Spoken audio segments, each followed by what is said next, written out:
What the hell? Came back. Frames are still dropped. I mean, no. Come on. Let me fix that right quick. Bear with me.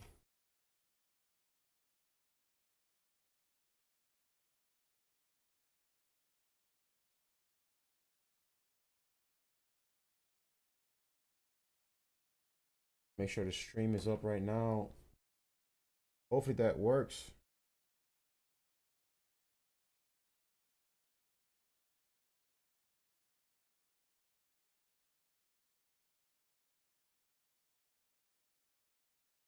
And if you're right. Sorry.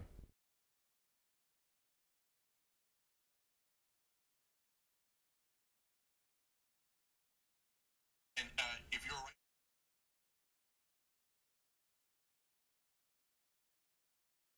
Frames appearing to be dropped. I know it's not the internet service. Camera?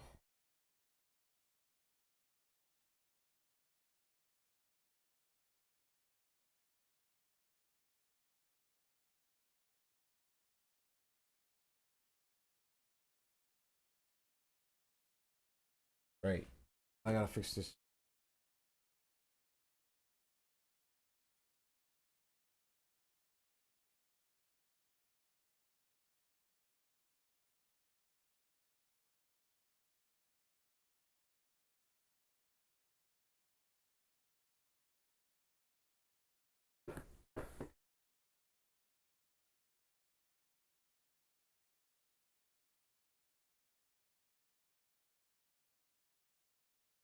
What's going on with the frame drop?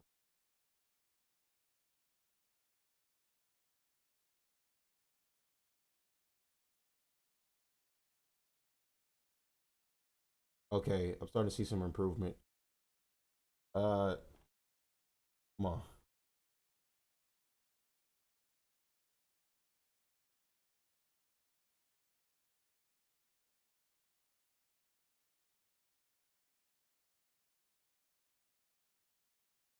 This is why I wish I had a you see, everyone's seeing right now firsthand. I'm doing everything by myself. No God, nobody working with me. This is all just me.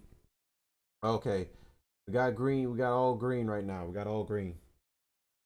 Got all green. Ah, yeah. I spoke too soon. I have to up the frame a little bit more.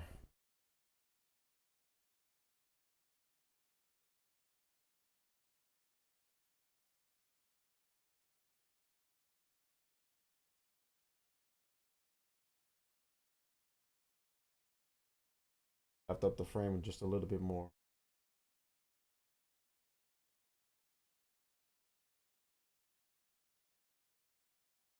People could see exactly what the hell I'm dealing with right now.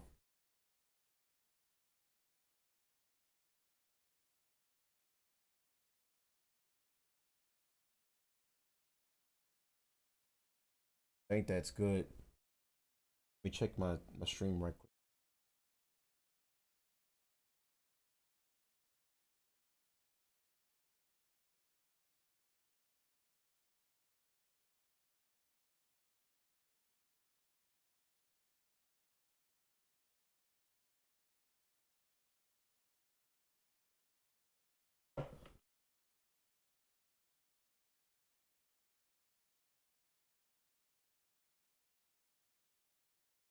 Hmm. Okay. It like OBS just literally just lost signal for a moment. I had to see. It was playing fine from the get go, but then all of a sudden just lost signal.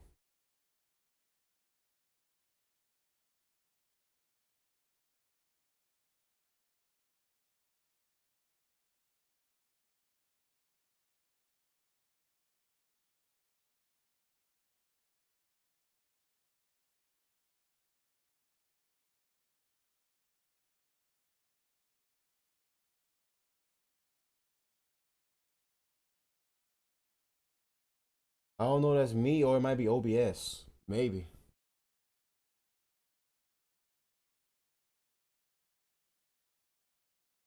Like I gotta deal with this crap, honestly speaking, when I'm already like in the middle of a stream. Up a little bit more. That might do it. That might do it.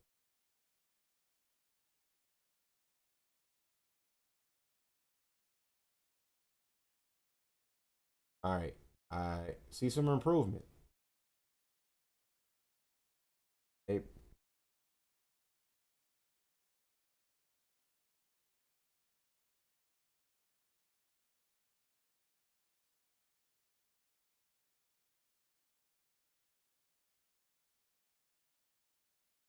stop the stream to deal with this crap right now.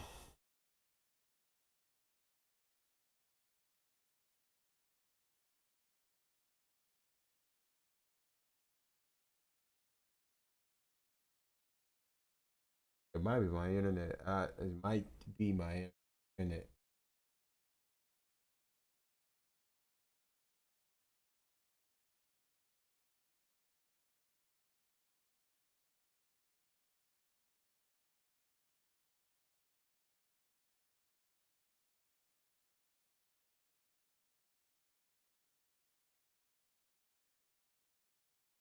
Hmm.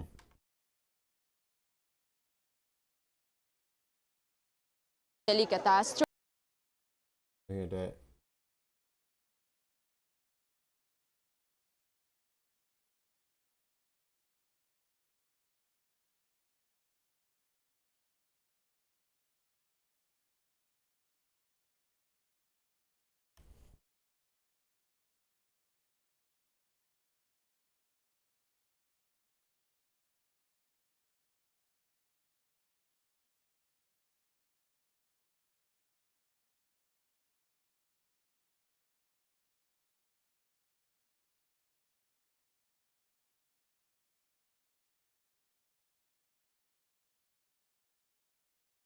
If I go up there, that'll help it.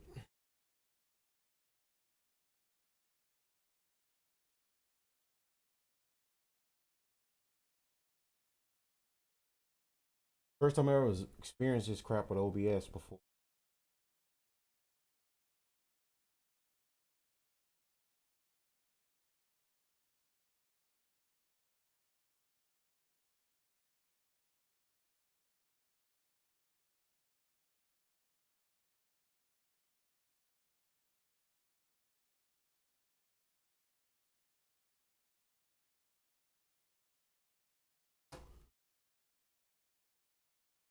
Uh, hey.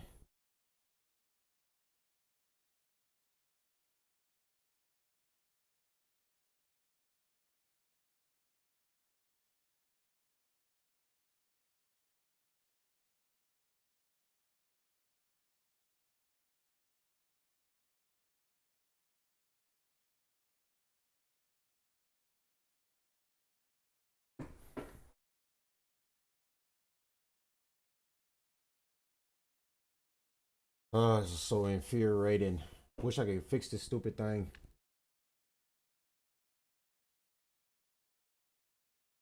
Bring my ugly mug back up here.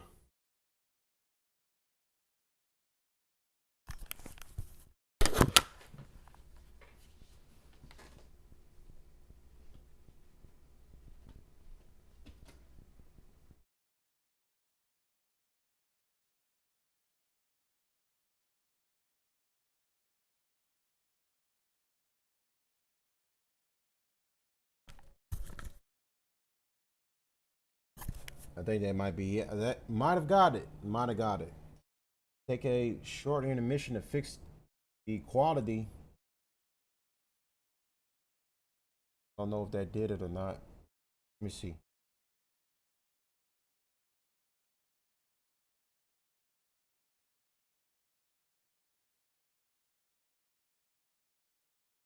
Nope.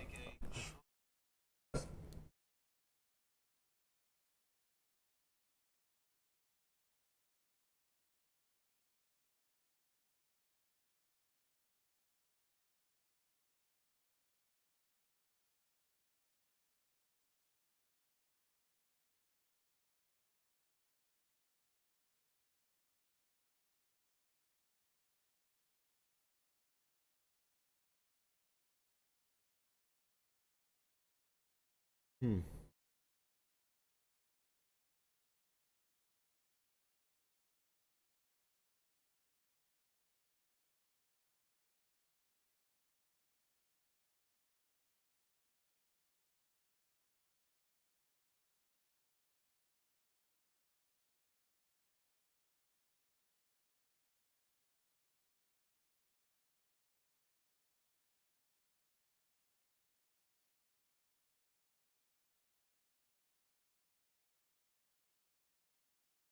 Man.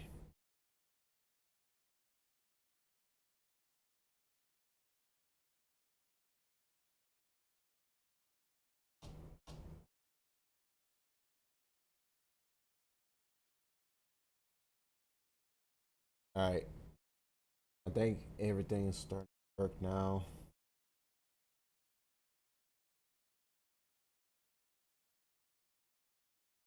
And I think I fixed it. Let me see.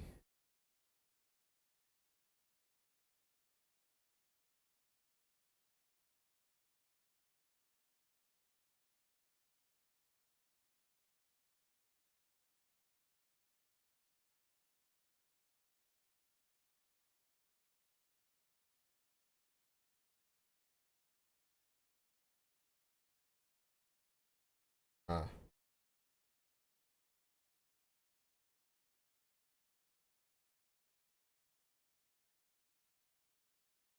hold on. Fix some.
All right. I think I got it right now.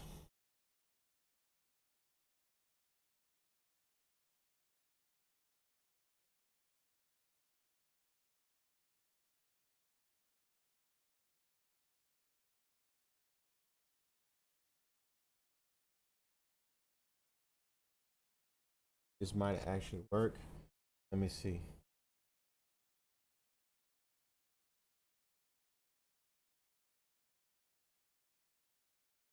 All right. So apparently I got all okay, all green bars. Let me see. See how it comes out now.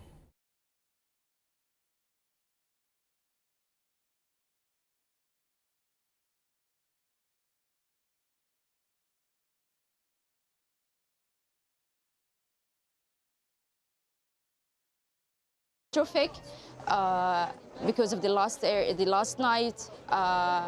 Almost 5 so far got killed and lots of injuries, according to the Ministry of Health in Gaza. And Had the bit weight to 4488. I had to drop it to 4,000. So I'm about to see if it actually works. Because of the last night, almost and injury. Ministry of and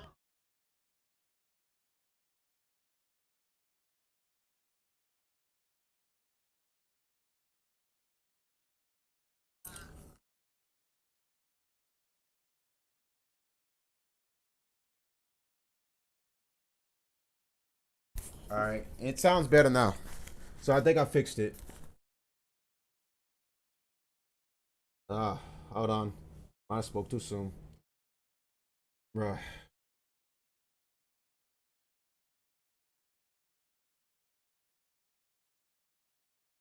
All right. I think it's working. people are in a total despair. Like, despite this dire conditions, they are. I will make sure this doesn't happen on the next stream tomorrow for sure. It's probably has something to do with my internet connection, and that's just always been giving me kind of a headache.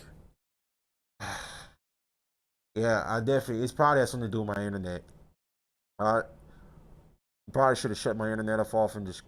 I'm contemplating just ending the stream right now because I'm so aggravated dealing with this crap. I'm already dealing with some other shit. The show goes on. Are unable to know where shall they go, especially like Rafah, the so-called safe area, is not safe area anymore, and tents are a threat and not safe areas for displaced people.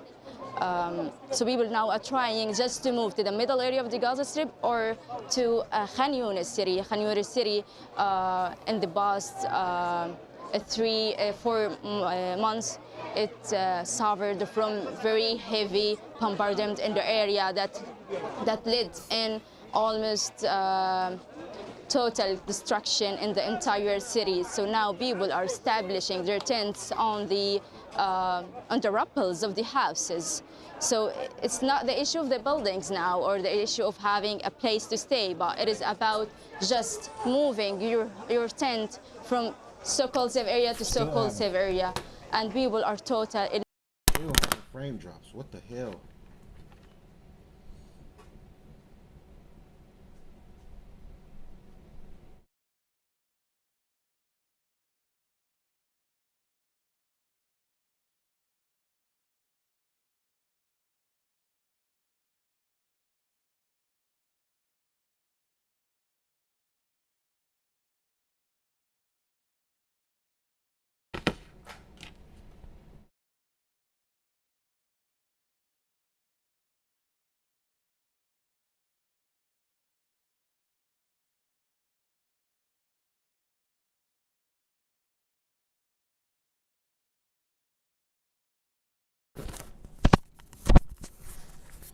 All right. Might have fixed it. In a total mess and despair because of this. And Truk, I wanted to ask you, Israeli Prime Minister Netanyahu has called the strike a tragic error, and that Israel is investigating, but he keeps defending what he calls the precise use of weapons by Israel and continues to insist that the assault on Rafah will continue. What's your response?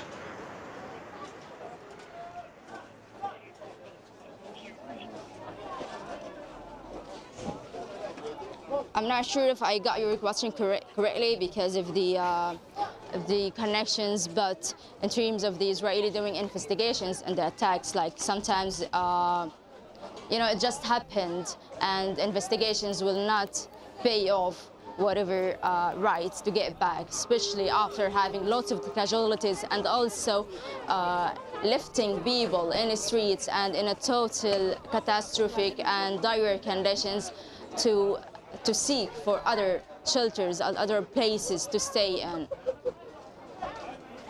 Shruk, Ela, I'm wondering also, we're about to go to the International Court of Justice in The Hague, and we wanted to get your response. We're about to go to the International Court of Justice at The Hague, but we wanted to get your response, people's response on the ground in Gaza to the International Court of Justice ruling that Israel had to stop the assault on Gaza and Rafah immediately.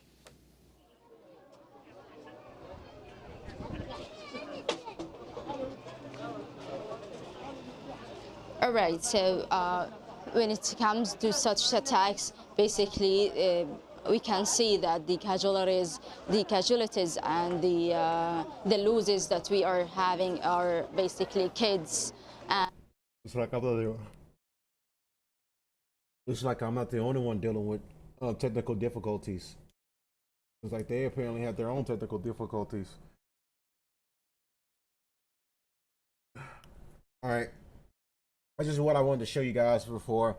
after all this. Otto, you had to take a break dealing with the bit rate. Glad you guys could be there for that to go through this bullshit that I had to deal with. Please, God, send me a freelancer. Come work on my streams with me. Send me a freelancer right now, God, please. Back to the interview. An enormous capability. He's irreverent to received wisdom, to traditional thinking. You know, he says, well, let's look at it again, you know. And sometimes he can surprise you. I'll tell you, I had conversations with him when he cuts to the chase on something, and he says something that no one before said. A lot of people felt in their gut, but they didn't have the guts to say it out loud. And he does. And you know, I find that very refreshing. And also, I think that unpredictability is not a bad thing to have. Not a bad thing to have with your sometimes with your allies, and certainly with your enemies. I want to show you this clip. This is a clip of you and the president. You guys are standing right next to each other, and you give a look that you almost didn't know he was going to say this. And this is just personally for myself. I'm curious, did you know the president was going to be saying this? Go ahead and play the clip, Rob. As far as Gaza is concerned, we'll do what is necessary. If it's necessary, we'll do that. We're going to take over that piece, and we're going to develop it, create thousands and thousands of jobs, and it'll be something that the entire Middle East can be very proud of. But everybody feels that continuing the same process that's gone on forever, over and over again, and then it starts, and then the killing starts, and all of the other problems start, and you end up in the same place, and we don't want to see that happen. So by the United States, with its stability and strength, owning it, especially the strength that we're developing and developed over the last fairly short period of time, I would say really since the election, I think we'll be a keeper of something that is very, very strong, very powerful, and very, very good for the area, not just for Israel, for the entire Middle East. Very important. And we'll, again, have thousands of jobs. Can you pause it? You gave a look where you weren't expecting the president to say that, as if it's going to be our land. Were you surprised by what the president said here? No, actually I wasn't, but I can tell you that he said something else there. He said, and that surprised the world, and I thought, again, he cut to the chase. He said, why are Gazans locked in this area, which is just used as a base for attack against Israel for its destruction? That's what the de facto Palestinian state in Gaza was. It was a base for Israel's destruction. It has no other purpose. And it lived under this horrible tyranny, this terror tyranny of Hamas. So he said, why not give people a choice? I mean, in other war theaters, in Ukraine or in Syria or in Afghanistan, you know, millions left if they wanted to. In Gaza, they're locked in. Nobody allows them to leave. And he says, give them a choice. If they want to leave, let them leave. And for those who stay, rebuild Gaza. I thought that was actually a very sensible thing. And it's not our goal now to depopulate Gaza and all these other nonsenses that people say. Our goal is to free Gaza, free it from Hamas, free it from Hamas tyranny and terror. And you know, we now have Gazans. I'll bet you don't know this, Patrick. We now have Gazans fighting Hamas. And they say, thank God you're here. They didn't dare do that until the final stages of this war, which we're in now, because they know that they won't be slaughtered. So they fight. They actually fight Hamas. They fight these monsters. They call them monsters. And they're joining up with Israel. And I think that's a sign of hope, because we can have, once we finish off Hamas, Gaza. That rebel group is doing more harm than good. That's just straight crap right there. Can have a different future. Israel and Gaza can have a different future. And as far as I'm concerned, if America wants to come in and invest, that's a good thing. It's not a bad thing. So you would be okay if America takes over Gaza and it becomes something that we control. You'd be okay with that? Yeah, but it's an American choice. You know, I don't want to get into that. But you would be okay with that. So even if America chooses, obviously he wants it to happen too. That's just. Let's just say the loudest part out loud. I mean, he's not, obviously he doesn't want to say it because he trying to do this PR run, says he cares about the Palestinian people. Netanyahu does not give a damn about the Palestinian people. He gives a damn about greater Israel. He gives a damn about the red heifer. He gives a damn about the Antichrist coming into existence. He does not give a damn about the Palestinian people. As a matter of fact, he looks at them as fucking cattle. That's what they are to him. I'd be okay with any governance that civilian governance in Gaza that doesn't teach it. So apparently my stream on Rumble still kept going. I ended the original YouTube stream and I just remade another one. So we got a part 2. I might combine both of them together, or I just might leave them separate, whatever way it works. But you got both streams pretty much on the channel if you want to watch them. Hate this crap happen. I think, like I said, tomorrow, plug my internet in and out. Make sure my internet's working properly. I think I'm gonna just get a cord and just plug it into my box, so that way my internet's fully running my internet.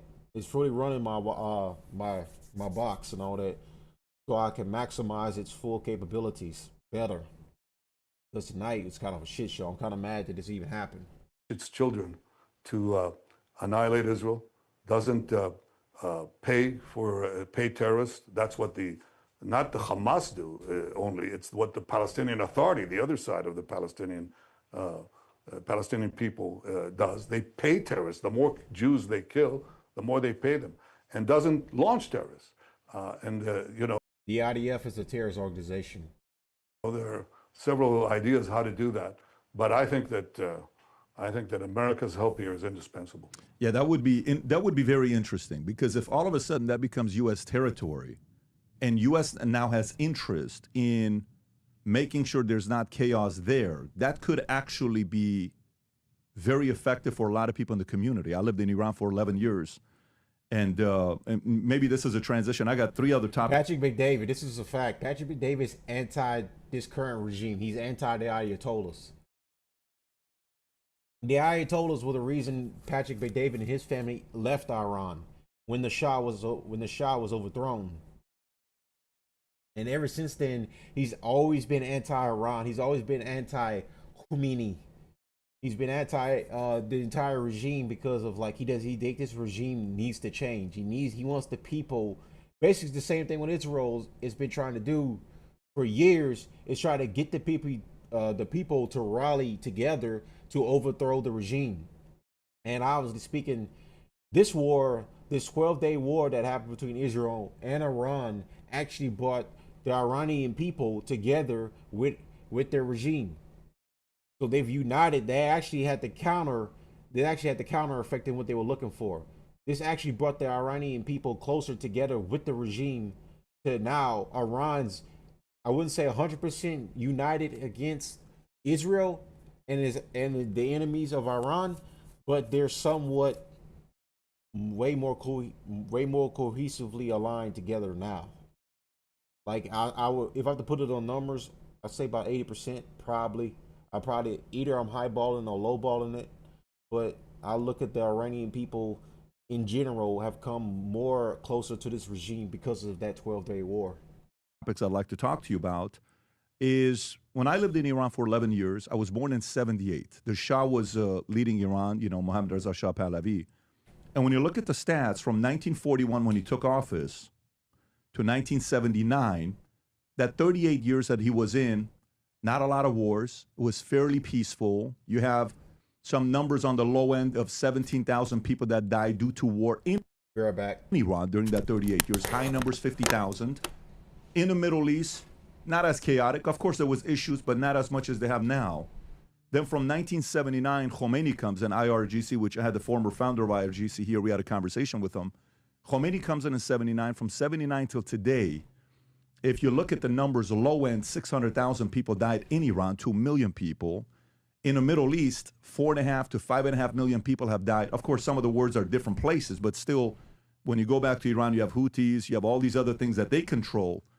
How much do you think of what the Middle East was like pre the Islamic Revolutionary Guard took over? How everybody was able to find a way to get along versus what happened after 79? I know you're a big history person. What is the difference between those two eras?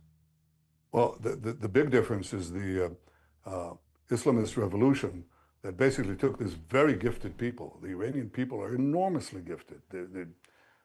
First of all, they have a tremendous historic culture, and you won't be surprised, but maybe your listeners would be surprised that in antiquity, in the time of the great Persian king Cyrus, there was a honeymoon between the Jews and the Persian people. And that relationship actually continued in modest ways, but in significant ways under the Shah. When the Shah went down and these theological thugs took over Iran, they basically said, our goal, that's in their constitution, is to export the Islamic revolution worldwide. And that's what they proceeded to do. So all the mineral resources, all the economic resources were now tuned to war. In the time that when I was finance minister and till today, Iran at that time and Israel had roughly the same GDP per capita. Ours went up from $17,000 to $60,000 per capita, and theirs stayed flat. Why? Because they took all that money, all that money to arm Hezbollah, arm Hamas, arm the Houthis, and purvey terror around the globe, not only in the Middle East, against the Arabs, against Israel, against everyone else, against Americans. So, what has happened is that Iran collapsed economically. They have now infrastructure that is completely destroyed. Their water system is depleted. Their dams are empty. Their rivers are drying up because they don't take care of their people. This is a horrible sect. So I gave, in this room where I was sitting a few days ago, I gave a podcast to the Iranian people, which I do from time to time. And I had a glass of water and, a pitcher of water. Mm-hmm. And I said, we helped Iran and we're ready to help Iran with its water problems. And when you free yourselves of this tyranny, we'll do it again. Now, Patrick, how many views do you think I got for this podcast? How many? It's a video, actually. How many? How many? 70 million. From now, Iran? Iran has Hold on one second. water Go back. and a pitcher of water. Mm-hmm. And I said, we helped Iran, and we're ready to help Iran with its water problems. And when you free yourselves of this tyranny, we'll do it again. Now, Patrick, how many views do you think I got for this podcast? How many? It's a video, actually. How many? How many? 70 million. From now, Iran? Iran has about 50 million, we Wow. think. So it's huge. Yeah. I mean, that's half the population. And you can tell that it hit a nerve because all the Iranian leadership proceeded to respond to it and to attack it and so on, which tells you it really got to them. And that's in fact what is happening. This regime is not only tormenting and executing and killing the people of Iran, they subjugate them, but they seek to subjugate the entire world in their mad fantasies. The Muslim. This guy here on regime change, he would never not stop calling for regime change. He's, something funny? There was a, let's see if I can find it right quick. There was an article years ago. Benjamin Netanyahu has been calling for regime change in Iran for years.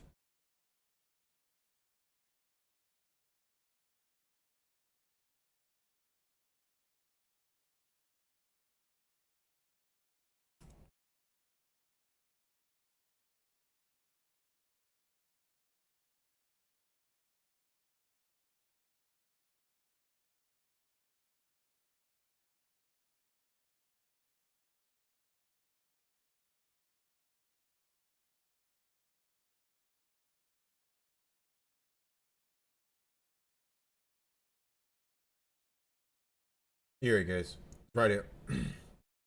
So this is from Al Jazeera. The history of Netanyahu's rhetoric on Iran's nuclear ambitions. For more than 3 decades, a familiar refrain has echoed from Israeli Prime Minister Benjamin Netanyahu. Iran is on the verge of developing nuclear weapons. Since 1992, when Netanyahu addressed Israel Knesset as an MP, he has consistently claimed that Tehran is only years away from acquiring a nuclear bomb. Since 1992, he's been saying this. Since 1992, he has been saying Iran is weeks away from completing a nuclear weapon. And what is this for? Regime change. Getting rid of the top hegemon in the Middle East, which is still Iran. You get rid of Iran, you have no one left in your way to stop you, and you become the top dogs in the Middle East. The only one that can stand up to pride of Israel is Saudi Arabia, and Saudi Arabia is in bed with them. They're allies. They literally lay in bed together and everything. Hold hands while they're doing it. Pause. This is exactly, he's been saying they have nukes since 1992. It's crazy. Muslim world and then everyone else, and of course we're not Muslims, so we have to be eliminated because we stand in their way of conquering the entire Middle East. So Israel is fighting here not only our war, but the war of our Arab neighbors, the war of the Western countries. They're developing now ballistic missiles that can reach deep into the heart of Europe. Their plan is to develop, the next thing is an ICBM, an intercontinental ballistic missile that will reach 8,000 kilometers. You add another 3,000 and they can reach New York. Where are you broadcasting from, by the way? Fort Lauderdale, Florida. Yeah, they can reach Florida, Fort Lauderdale, New York, Washington, Boston, and after that, any other city in the United States. Guy here is just, and they intend to put... Boss, this guy here is just clearly just trying to... He's doing his best impression, his best war hawk impression to try to say, hey, well, you need to come to war for us. We are fighting Iran for you. We do everything for you. Gee, that sounds awfully familiar. That sounds like every war that we fought for Israel in the Middle East. Ta-da! Sounds like every war we had when it comes to wars in the Middle East. Oh, who did he fought them for? Israel. Weapons of mass destruction, 9/11. There's no brainer about that. Just come on now. Nuclear warheads on these ballistic missiles. So this is a fact. And the main fact that I want to say is that we're fighting in many ways the war of the West, the war of Western civilization against these barbarians. And our victory will be your victory. And one more thing. You talked about the Iranian Revolution. You remember how it started? You remember what the first thing that they did when they took over Tehran? You talking about the toast with Carter, or are you talking about after when they took over? Well, they took over, and then they took the American embassy and held some 50 hostages. My aunt Remember was in that? the embassy. Absolutely, yes. So this regime began by taking hostages. And what do their proxies do today? They take our hostages for extortion. They take our hostages. I liberated 205 out of 255. We still have at least 20 alive and about 30 dead, and we intend to get all of them. And that's what we're fighting for now. But it just tells you what the nature of this regime and its proxies is. It's anti-West, anti-America, anti-Western civilization. It's not good to be a Christian. It's very bad to be a Jew in Iran. Yo, he should not say that about the Christians, especially when it comes to the Middle East, because Israel's the #1 place for where Christians are mistreated at. They literally spit on you in Israel. Now, if you're like some big time, say, political guy who's a Christian, evangelical, whatever, they're gonna treat you right to keep up the facade that Israel treats Christians with respect over there, when in reality they don't. They hate Muslims, they hate Christians. They especially hate, I don't know, I can't get too deep into this stuff, but they do hate Catholics. And that's for historical purposes too. And it's very bad to be either one of those in any part of Iran's proxies. Right. I wish we had a couple hours to talk about Iran, because I have a lot of interest in that topic with you. But I do want to get to the last question I have with you. This is the one challenge I personally have. My audience is not going to be that interested in this story except for people from my community. The Holocaust has been recognized by 193 different countries, right? Everybody around the world. And in some countries, if you denied, you could do jail time. Many countries, you can do jail time a year or 5 years. But for anybody that doesn't... shout out to Ron Ooze, actually.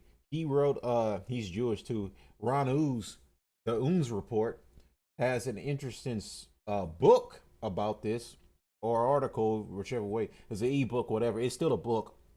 You can go to the Oon's review website and read some of his work.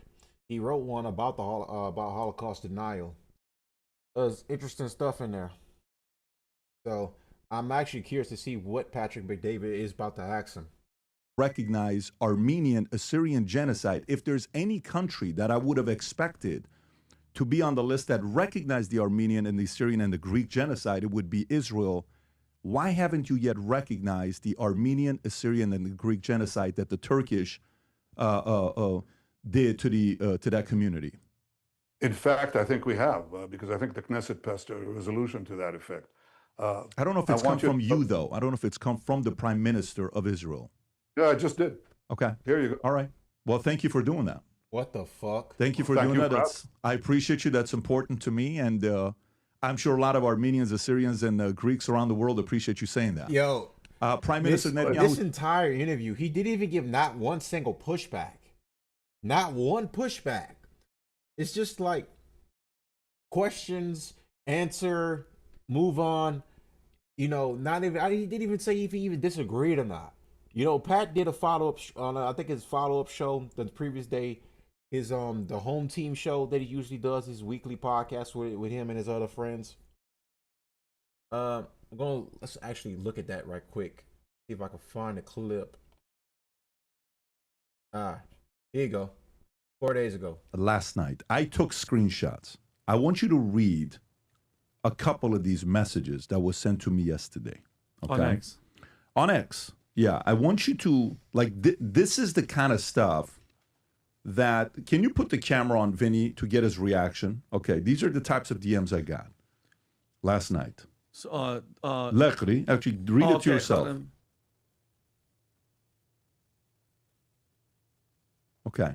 I mean, that's it. I wouldn't be able to say that out loud. I can't even. I don't even want to read this. It's I don't even want to put this out No, there. No, I don't even want to put this out. Death and all that. But you know what it is, Wow. and this is times 100. Mm-hmm. Okay, and so for me, Yeah, he got like major heat about this. Like people actually sent him death threats because he interviewed Netanyahu. Look, PBD shouldn't interview Netanyahu, but I'm not calling for some guys. I'm not saying no one should be killed because he interviewed Netanyahu. If I interviewed him, I would at least give him pushback for everything he said. But he literally getting death threats because of that interview he did with Netanyahu. Crazy. it's funny because I'm not one that is, sitting here trying to side here, side there. This is my position where I stand. I lived in Iran. I saw what happened. You're not going to be able to change my mind. That's where I'm at, okay? And, Israel's got 15 million people. These other guys got a couple billion people. These guys have access to a lot more power and bots and influence than these guys do. It's just, they're going to be louder. You can't help it. So they're going to be able to show as if this is a better argument than this. Good luck winning that argument, 15 million to 2 billion. It's not 10x the size. It's 150x, 140x the size is the difference. They're 140 times bigger if you compare the two, okay? That's the audience, 130, 140 times bigger. So you can't be naive and not realize, oh my God, but look, that person's getting this many more retweets and they got, what is the word? There's a phrase that if somebody puts a tweet below you and they get more, views. Ratio. They got ratio. Yeah, of course that's going to happen. You think if I'm on that side, I'm not going to put 1 million bots to work? There's places there's businesses for this. But if I have someone on that Israel is furious, like let's just say if I have Nick Fuentes on, you know what Israelis are going to say? So disappointed in you. I can't believe you sold out. I can't believe you did this. They're going to say those types of things, okay? And maybe even try to actually get the interview to be flagged, okay? Like when we had Tommy Robinson on Manek, story came out from the Times. I don't know if you have the story, Rob. Type in the Times. The Times could type in Tommy Robinson to Times and Manek, okay? So they did a massive story, the Times, okay? With the story. They came, I don't know if people know this or not, Instagram blocked the Manek account from being able to run ads for a year because of this Times story. Tommy Robinson charging $20 a minute out of his personal coach to the far right, the self-styled anti-Islam activist, and this is from UK. They reached out directly to Facebook to have this happen to Manek. Go a little bit low, Rob, if you can go through it. Now, obviously, our lawyers reached out. Everything's getting squared away. But if you go a little bit lower, the attacks they created a fake account on Manek to ask him questions and videos. And if you watch every single one of the videos, there is nothing that he says that's anything major. Our lawyers watch it, everybody watch it. Go all the way down, and he talks about me and Patrick Bet-David, the founder of Manek, and he's doing this. They're sharing all the Maneks publicly, right? Okay. So the UK woke audience wants to get you canceled. Okay? Then you got Israel, they may want to get you canceled, but when you say anything that you have Netanyahu on, they want to kill you. Messages like, we're going to find you in the streets and see what we're going to do to you. Who the hell talks like that? Who talks like that? I didn't realize how great a 22-year-old kid learn how to talk like that? Or you think his parents talk like that? You think the guy's father talks like that? Who talks like that at the church? You don't talk like that to somebody. But that's the common thing. So last time when everything's done, we're talking about it. I'm asking you guys, here's what I want to do tonight. I went on Twitter, Rob, if you can go on Twitter, and this is what I did. I said the following. This is my style, guys. I said, I'm officially done for the day. Kids are asleep. Tico went to sleep. We're having a great conversation together. I said, ask me any respectful questions about today's interview with PM Netanyahu. I'll answer any questions for the next 30 minutes. Fire away. I went about an hour. Let's go through some of the questions, Rob, if you can show the bottom. So how much did they pay you directly or indirectly? Zero, not offered, no received. We haven't taken any sponsorship money for 2 years. That's right. Both sides like to make claims that influencers get money from Qatar or Mossad. Just argue the ideas and don't be lazy to assume money is related. It's money related. Go to the next one, Patrick. Respect for taking a direct time. So apparently my stream on Rumble ended. But it was still going. I don't know why, but it ended too as well. So I'll just upload part 2 to Rumble later. It don't matter. Level questions. You've grilled CEOs for one bad quarter. Netanyahu has had 3 decades of quarters, which any surprises, fresh body counts. Rob, can you please press show more? Fix. So here's the scale peeler.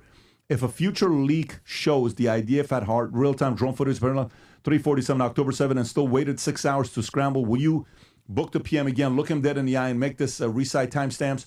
Dead serious, no gotcha tone. You gave me him stage. I'm asking if you'll hold the stage. Okay, here's what I said. That was a question that I wanted to ask, but Trigger Pod did a good job asking it a week ago, so I didn't see a point in asking the same question twice. Thanks for being respectful. Great. Next. Why do you think all the people who tout just ask questions are trying to cancel you for literally conducting an interview and asking questions? I think this guy here is this guy's a staunch Zionist Jew. Like, this guy right here is annoying. This dude would be in this guy's is almost in every pro anti-Israel comment section. He's almost in every one of them. Always has something to say. He gets cooked a lot. I'm not gonna lie on X. Like, this guy is like literally just the biggest like annoying idiot on the fucking planet. Like, it's no one that I hate to say there's no one I see him coming to Patrick Bet-David's defense in some ways. Isn't for everyone. I don't blame people for getting emotional whenever an interview is done with Prime Minister Bibi, but I prefer a respectful exchange like the one we're having so far. He's an actual genocidal and will go down in the history books as such. Do you feel dirty having hitched your name to this? Not at all. I understand the sensitivity with an active war that's taking place with many innocent lives being taken. You know, the Neck Boys had did something similar. So after they interviewed Netanyahu, they immediately did a stream on Kick the other day and brought on a bunch of people who are very anti-Israel. So this is his version of that too as well. Like, he's basically doing kind of cleanup for the interview with Netanyahu. He basically went on X and opened up an open Q&A in his comment section, and people just started asking questions, and he exchanged with them. A lot of people went in the comment section and commented something and stuff like that. But it's kind of funny. Like, he has to do PR because you interviewed a literal genocidal dictator right now. Like, what do you expect? Can't stand seeing any of it. Next, let BB know there's a ton of people worldwide that support him. And I said, I believe he knows that, but they're losing the digital climate to their opposition. Unfavorability rate is very high according to Pew Research. Why give him the platform? What are the advantages of that? I'm not one that goes to sleep worrying about who I give the platform to and who I don't. I talk to people I'm interested in. This isn't the first time nor the last time people don't like a guest I have on. There will be many more. Why don't you ask him if he would debate opposition like Nick Fuentes? And why don't you press him Were you intimidated? I said, I've expressed my feeling about Nick and others. Their approach causes high-stakes situations downs to not happen. No one wants to sit down with someone who they know won't have a respectful conversation. He's too capable and talented to use certain words that he does. I think Nick even responded to that. Go in that to see if he jumped into that one or not. Okay, so then go back. Maybe it's a different one. Rob, if you can go back and, okay, as a Christian, as a Christian, how could you do that? You have children. It's painful to see how ugly this was. I lived in Tehran from 78 to 89, saw a ton of things a kid should never see. Breaks my heart. And the frame's dropping again. Okay, should be fixed now. Still having frame issues and stuff like that. I don't know what's going on. Like I said, I know what I gotta do tomorrow. I'll make sure the internet's fine. I'll just plug the box into, like I said, I'll plug the internet box into my internet box from my computer box, and then hopefully I'm giving it full power, and then that should work perfectly fine tomorrow, and I won't have this issue tomorrow. It's pissing me off that I have to even deal with this crap right now. And would love to see the whole thing be done. Unfollow, I'll block to make things easier for you. Good. That was my favorite. I keep going lower. Does he think his approval rating will improve with Hamas defeat? I'm not sure he's concerned with that. I believe he sees himself as someone that was put on the earth to finish a job on behalf of his people. Agree or disagree, that's how I view his role. Let's see, what else is there? Was anything unrestricted? Restricted? Nothing was restricted. Anything else? Even Nick responded. If there's a Nick responded, I wouldn't even mind reading his if you can find it. Maybe it's lost in the few thousand comments. Anyways, so the point is, I want to have this more often. I don't think X is for everybody. I literally don't think X is for everybody. The first thing I see, this is the first comment section right here. PBD is in a league of his own, like a softball league. Funny. That's actually pretty funny. I think X is a place where a lot of people... The frame rates are still dropping right now. Let me fix that. I had the arrow, and that's probably what happens that my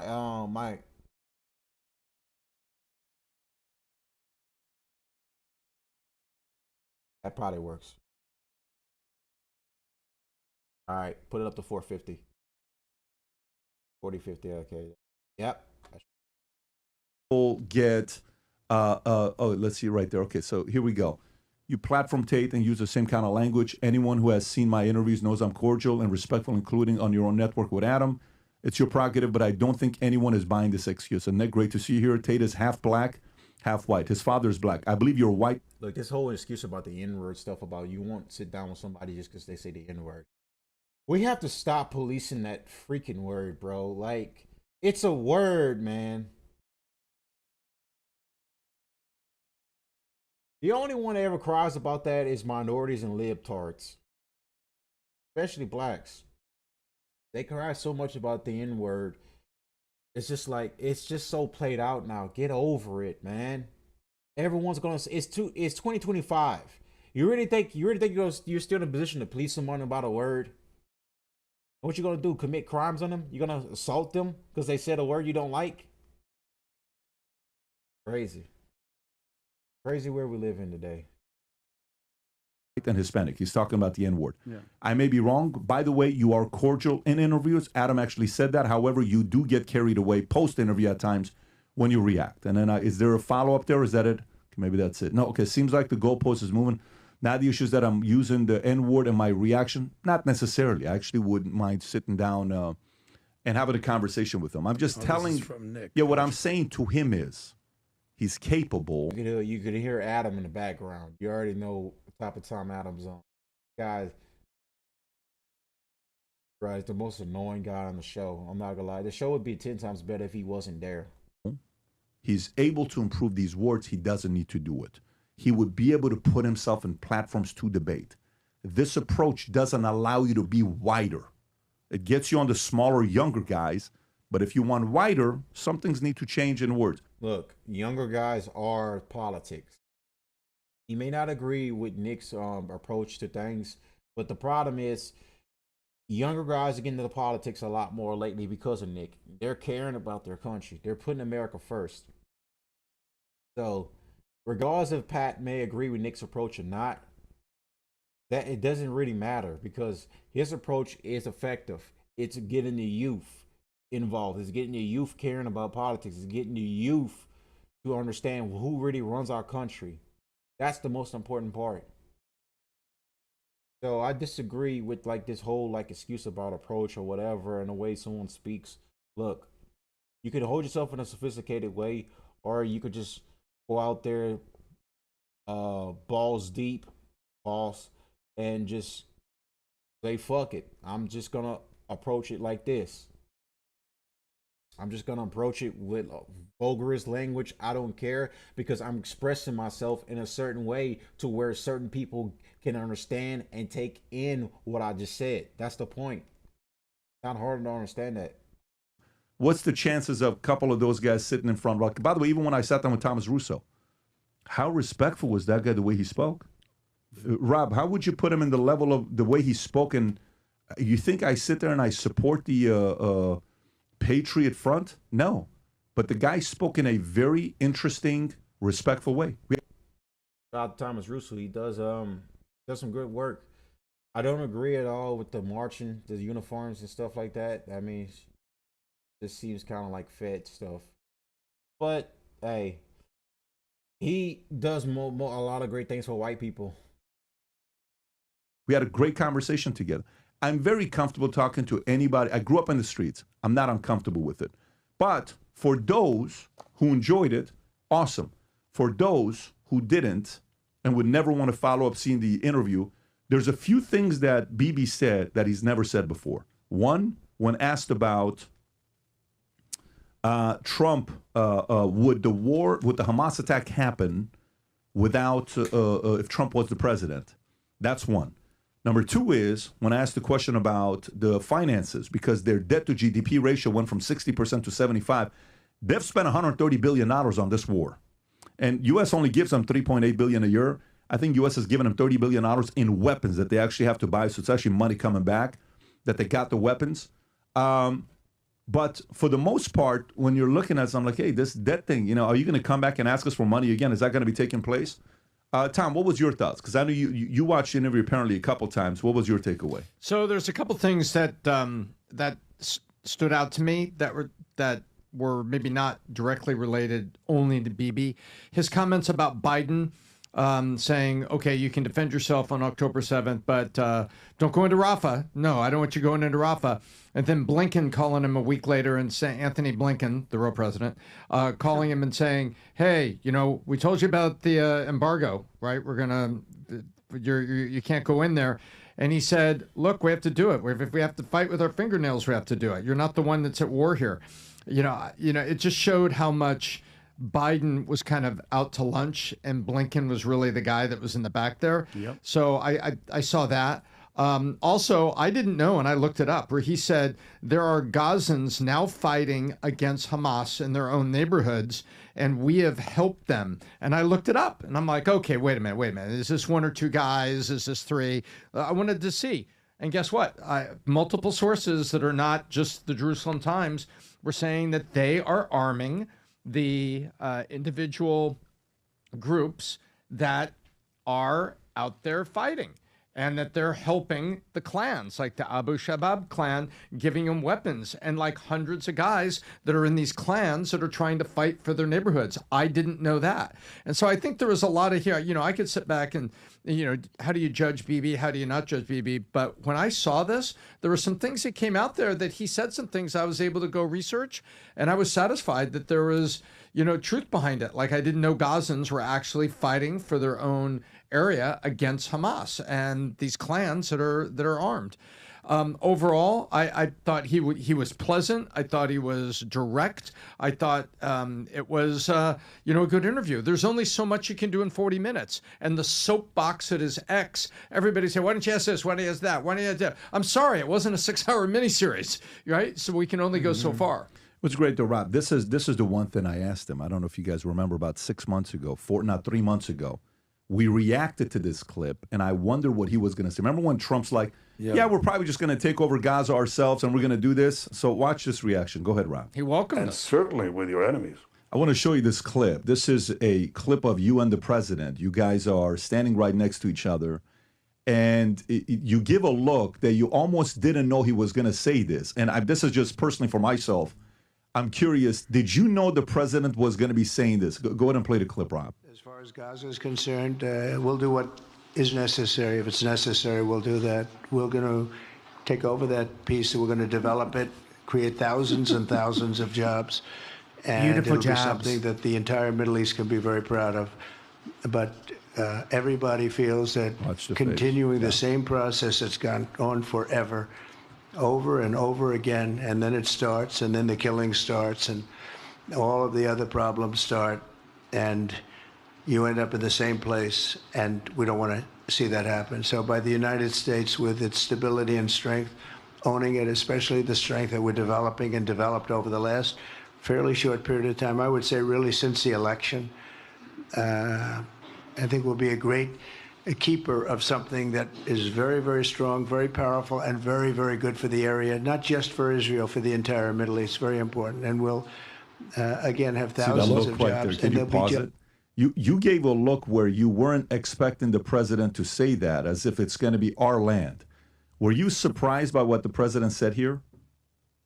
No, actually I wasn't, but I can tell you that he said something else there. He said, and that it surprised the world. And I thought, again, he cut to the chase. He said, why are Gazans locked in this area, which is just used as a base for attack against Israel for its destruction? That's what the de facto Palestinian state in Gaza was. It was a base for Israel's destruction. It has no other purpose. And it lived under this horrible tyranny, this terror tyranny of Hamas. So he said, why not give people a choice? I mean, in other war theaters, in Ukraine or in Syria or in Afghanistan, you know, millions left if they wanted to. In Gaza, they're locked in. Nobody allows them to leave. And he says, give them a choice. If they want to leave, let them leave. And for those who stay, rebuild Gaza. I thought that was actually a very sensible thing. And it's not our goal now to depopulate Gaza and all these other nonsenses that people say. Our goal is to free Gaza, free it from Hamas, free it from Hamas tyranny and terror. And you know, we now have Gazans. I'll bet you don't know this, Patrick. We now have Gazans fighting Hamas. And they say, thank God you're here. They didn't dare do that You until the fast final forward a stages part, of Rob, this. when I They asked actually, him, I they're think joining up with Israel. Yeah, Gaza a little bit Kanaka more wants to over Gaza. invest. That's a good thing. It's not a bad thing. So you would be okay if America takes over Gaza and it becomes something that we control. You'd be okay with that. Yeah, but it's an American choice. You know, I don't want to get into that. It's But no, but Yeah, you would be sure, it's okay an with American that. So choice. even if America chooses, Look, I'd be okay with any governance that civilian governance in Gaza that doesn't teach its children to annihilate Israel, doesn't pay terrorists. That's what not the Hamas do only. It's what the Palestinian Authority, the other side of the Palestinian people does. They pay terrorists. The more Jews they kill, the more they pay them, and doesn't launch pause terrorists. right there. So that was interesting. So Vinny, can you visualize a day where Gaza is a U.S. territory? Do you see that happening? With Trump, I think anything's possible, honestly. Because like he said, okay, because my thing Wise words never been spoken. is this. And by the way, today, and I told Adam, I had to get another key fixed, not fixed, but another key made for my truck. And the guy came out and he had a Star of David. I'm like, hey, he's like, what do you do here? What are you guys? And I'm like, you know, valuetainment. He goes, and I showed him, I go, dude, we just interviewed BB Netanyahu yesterday. He's like, what? And he showed it to me. I'm like, yeah, like Jay. He's like, yeah, I'm not a big fan, but he's like, all we care about. He's like, all we care about, the real is like the ones that are protesting in the streets. He's like, we just want our people back. He goes, we want our brothers and sisters back from the freaking the tunnels, and then do whatever you want. But Pat, if you think about it, if Trump's in during it, because I don't know how long this thing is gonna last, I could see America having something to do with it because they want security, right? They want to put in a government that's not going to be Hamas. But I think if Trump is gone, it's not going to happen. I don't think that they would do it. I just want to know from Patrick and David, how does it feel to know that you've interviewed Hitler twice. You've interviewed Trump and Benjamin Netanyahu. Double Hitler. You're just out there Hitlering up. Yeah. Here's my take on what Bibi, the interview from Bibi. I've said this many times before. Benjamin Netanyahu is the Trump of the Middle East. He doesn't care if you like him or not at this point. He literally doesn't. Just like Trump doesn't. This might be his last term ever. We'll see. He's the longest standing tenured prime minister of Israel. And much like Trump, he's there to It's definitely going to be his last term because, I mean, Netanyahu's literally old. Like, the guy's like damn near, he's in his 70s, I believe, late 70s or something, close to his 80s. Guy's old. His time's coming to an end sooner or later, regardless if his government's going to turn their back on him and actually send him to prison or jail him in Israel or give him to the I doubt they're going to give him to the ICC. I really doubt that. But is in Israel, the war is favorable between them and Iran. Literally, it's like 95% approve the war with Iran. As far as the genocide in Gaza goes, there are some protests going on in Israel, but the numbers kind of conflicted about between how many Israelis agree with the war or not, or agree with the genocide, should I say. Because we're not even calling this a war anymore. We're just going to call this a straight genocide. So it's just kind of like really hard to determine the Israeli people's perspectives on this issue.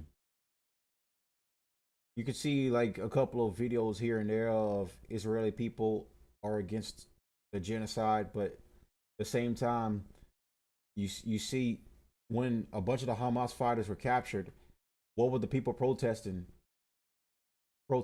Oh, we should rape them while they're in their cages. We should violate them like they violated us. They're prisoners of war, so we should treat them like dogs, like animals. PSD, get stuff done. So what he's doing right now is sort of combating the lies, the hate, and the propaganda that's been sullied against the one Jewish state, which he kept repeating. But just look at the results. You talk about people. Just look at the scoreboard. Yeah, approval ratings are down. If you ever seen a guy that gets to his knees and eats and like swallows so much cum, this would be Adam Sosnick, boss. This guy right here is literally the biggest Netanyahu fanboy. And you kind of guessed it, why?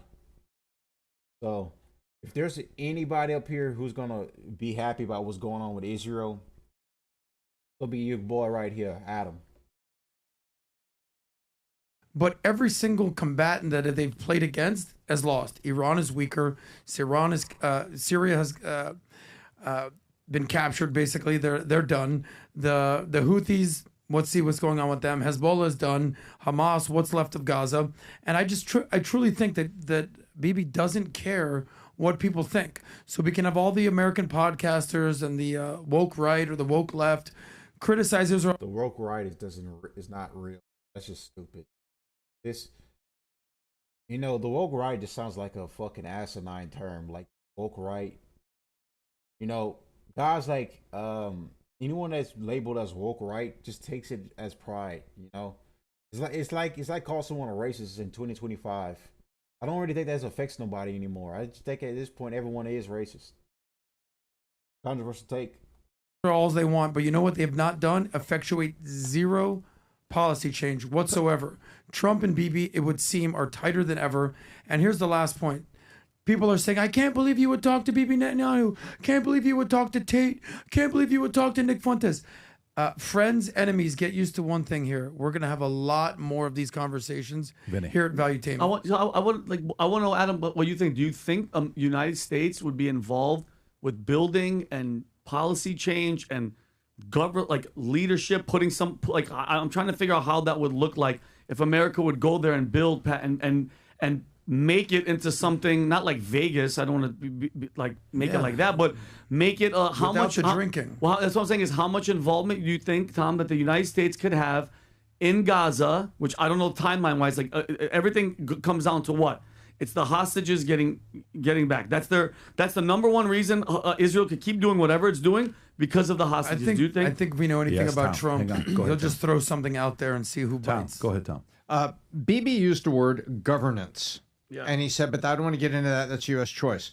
So I think at some point in time, someone has to be kind of the calming force. And this usually happens after natural disasters, not wars. You have natural disasters, but you also have UN peacekeeping forces and things like this to kind of keep people at bay. We have the DMZ that was in North and South Korea. And so the U.S. only has so many territories, and they're island territories that we usually ended up kind of assisting economically. U.S. Virgin Islands, St. Thomas, St. John's, St. Croix. Mm-hmm. You got Guam, Puerto Rico. You got a few of these places. Samoa, and the one everybody forgets about, which is the Mariana Islands up there by the Marianas Trench in the Pacific. But those are all things that we did at certain times, kind of helping them out. It wasn't like this kind of a fracas going on.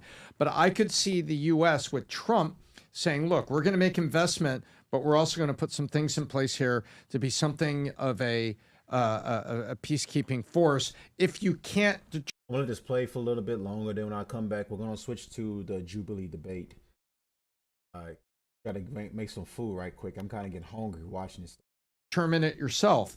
And there is precedent in the Middle East. Egypt and Israel came together on the Sinai Peninsula after Egypt attacked, and then Israel pushed them all the way back and further into their land. And so they did come up with a way to kind of create this demilitarized zone. And I think when Bibi says governance, I think he's welcoming the opportunity of someone like a Trump that says, hey, we'll play a governance role, like get the peace and help get this thing on its feet. But I don't see us governing. You know who I would want to talk outside of Bibi? I'd love to talk to the leader of Hamas, whoever's there. I'm being actually very serious with you. I'd love to go to Gaza. I would love to go to Gaza. We get protection, go to Gaza. I want to see what's going on there. I'd love to talk to the leadership of Egypt and Jordan, why they're not receiving anybody. Even Trump, some people said he begged Egypt and Jordan to take some Palestinians. Rob, can you verify this from telling Yes. Did Trump ask Egypt and Jordan to take some Palestinians and they rejected? Like, that is correct. Who has agreed to take Palestinians? Europeans. Who has agreed? Oh, Macron. Good for them. Can you go to ChatGPT, Rob, and just ask that question you just did right there? It's much faster. Yeah. I can help you out, Pat. No, hang on. Let me just see it here. I got you. No, but because what I want to do is I want to ask who has interviewed the Egyptian leader or Jordanian leader and ask, why are you not accepting them? I think the Jordanian so yes, king former said that he would take in 2,000 sick kids at the most. President Trump did suggest that Jordan and Egypt take in Palestinians, particularly those from Gaza suffering. And then what happened? I didn't see the last sentence.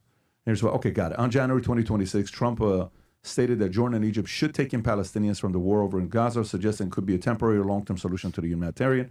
He emphasized that Gaza was a mess, and I'd love for you to take on more addressing Jordan's king with the appeal.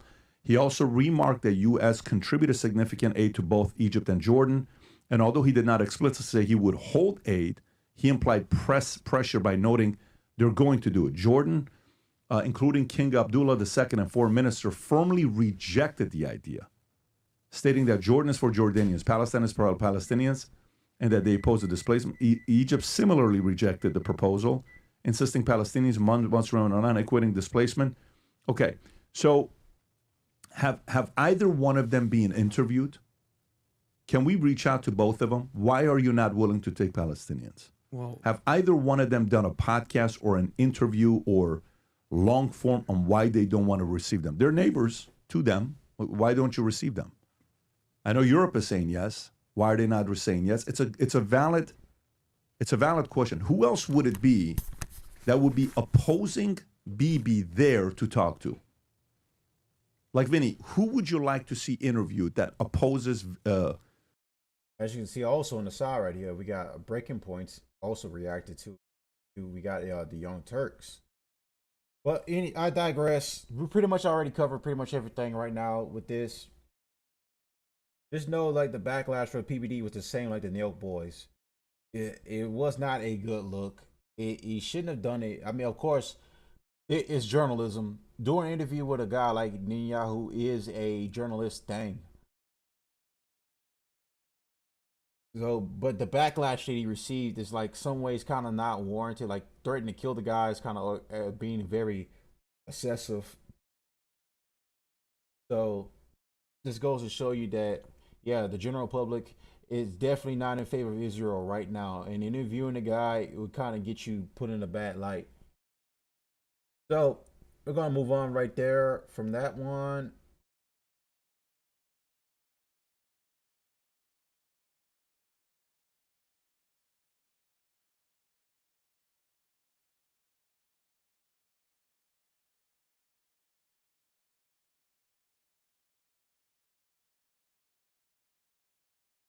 All right, so this was dropped today. 1 capitalist versus 20 anti-capitalists. Feature Patrick Bet-David surrounded.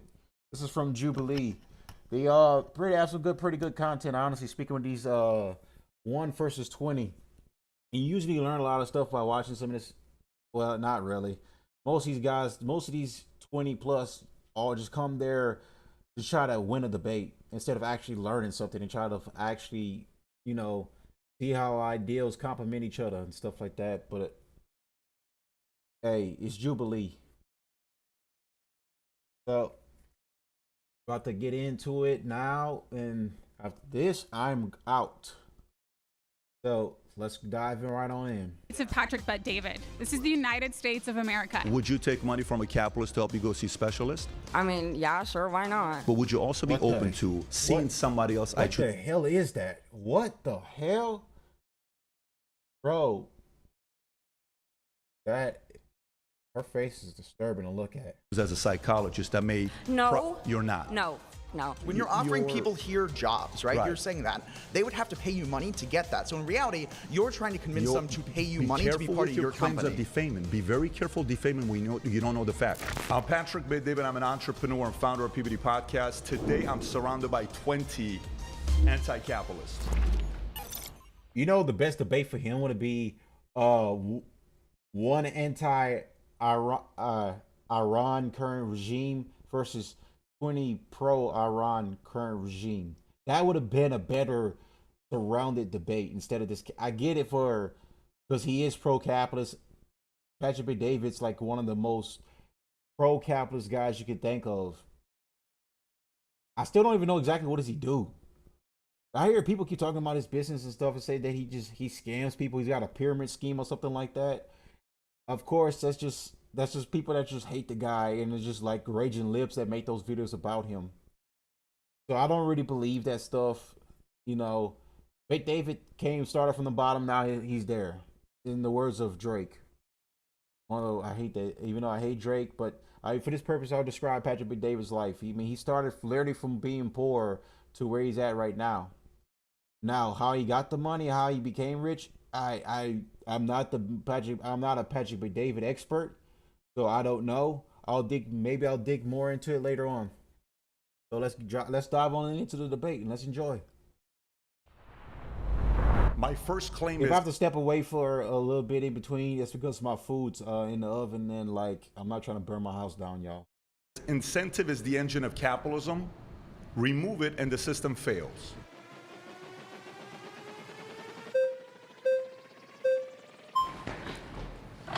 Hey, great to meet you, Patrick. What's your name? My name's Mason. This dude here. This dude has been a Jubilee recurring guy. Like, this guy is pro-LGBTQ, pro-feminist, anti-capitalist. Like, this guy right here is literally should be like one of the poster childs for like this new age libtard generation coming. Like, that doesn't get any more progressive than this dude right here. Little stubby arm. His little stubby arm. Mason, good to meet you. Yeah. I'm value-tained. I'm a big fan of the channel. Are you so, really? Yeah, I do watch it quite regularly. Very cool. I do not agree with your claim. I don't think that incentives are only born out of capitalism. Okay. Most capitalist defenders say that incentive is because of scarcity, and people's ability to get what is necessary pushes them to work harder. I disagree with that. I'd say that some of our hardest workers are single moms working 3 to 4 jobs, and the resources that they're able to acquire compared to those that utilize their workers in order to build profit for their own companies is not equivocal. So how would you do it? How would you change it? Yeah, so I think They're single moms because they feel they're picking a good man. Humans inherently want to be meaningful. They want to contribute to their communities. They want to contribute to society. When you look at depression rates, oftentimes it's people who... Hold on. Go back for a minute. To contribute to their communities. They want to contribute to society. When you look at depression... Hey. Girl doesn't get no more goth than her. Like, when you think around that song, turn around and die. Turn around and die. You just look at, this is the type of chick you look at, these goth girls. I be seeing some of these goth girls on like my reels on Facebook. Like they're more sexualized and a little chubby in certain areas. It's, you know, maybe not the right areas, but also in the stomach areas. But when I think of goths, I think of they're a little bit more prettier, in my opinion. Like, yeah, do I really have to expose I have a golf fetish a little bit? I do kind of like golf chicks a little bit, but I mean, they don't believe in God. They're atheists, so, and they practice witchcraft, so they're not really good for a relationship, most likely. But hey, to each his own. Depression rates, oftentimes it's people who aren't able to do anything besides laying in their bed and basically barely taking care of themselves. So I think that it's just a human intrinsic value to want to bring value to their community or grander society. Okay, so I don't think that it has to be through scarcity alone that scares people into working, if that makes sense. I worked for scarcity. I think there's levels to it. You have the survival folks who work for survival to pay their bills. Some work for status, some work for freedom, and some work for legacy. The folks that work 3 or 5 jobs, you know, to pay their bills and do what they're doing, if the incentive wasn't there, they wouldn't work 3 to 5 jobs. Some of the guys that build a bigger business that solve a lot of problems. The incentive there is either I die or I work. That's not really a system that rewards merit. That's a system that pushes people into insecure positions. Not necessarily. In many cases, we put ourselves in situations as well. But when we're talking incentive... Are you saying that it's an individual failure for these single mothers that are working 3 to 4 jobs? For some of them, it is. Interesting. For some of them, it I'm is. glad you bite that bullet. Because most people are not going to say that it's a moral failure of people that are born into poverty. It is a moral failure. What is this guy talking about? Single mothers have one job. Pick a good man to have children with. What they do, they pick a guy that is good for fun time, not for a long time. They pick a guy that's looks at them as just a sex object. I mean, I'm not trying to sound like a lip idiot, but that's just what it is. Mostly single moms failed, and where they failed at is mate selection. They chose to have a child with Tyrone, who has 5 felons, can't even keep a job, smokes all day, drinks all day, can't even read.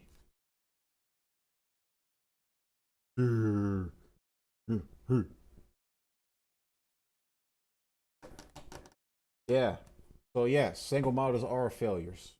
Continue to let live me explain to you. For poverty. somebody like me, I came from the single mother system. My mother was a single mother. You know, we had, you know, my... Okay, that I did not know.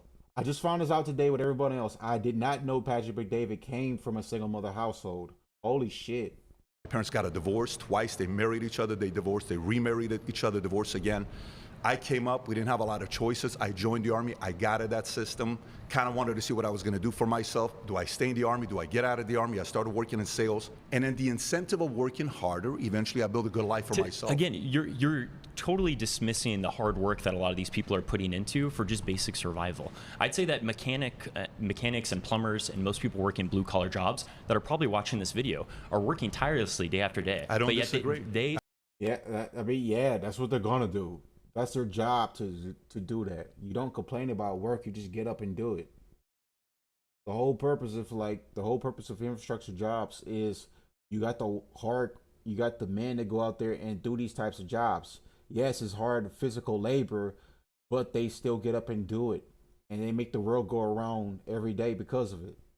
They still feel insecure positions to where they don't even know if they're going to be able to afford rent in the next 6 months. So let me ask you, if most Americans have a $400 to $500 emergency, they can't even afford that with the basic savings that they have. So this is not something that we should celebrate as promises of a system that gives you more if you work harder. We should say that this is something that rewards few, and I'm glad that you're an outlier that's been able to build a lot of success for yourself. I know that you're a multimillionaire. That's fantastic that you have those resources. But the thing is that cannot happen for everybody in society. It's possible for each individual to do it. Yeah. But not everybody can be a millionaire. So That's for guaranteed. You, I don't think not everybody can be a billionaire or a millionaire, but I do think people can find ways to use their time to effectively increase their market value. And I don't think many people do that.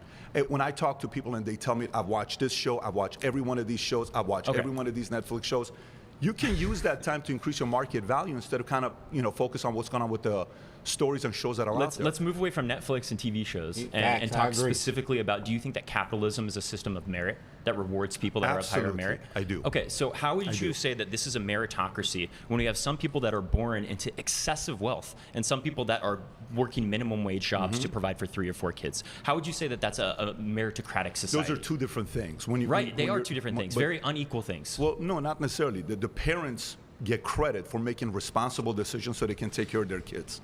The parents so get credit. It's not a meritocracy, though. We're building dynasties of wealth. Not necessarily. I didn't come from dynasties of wealth. I know, came from you're an outlier.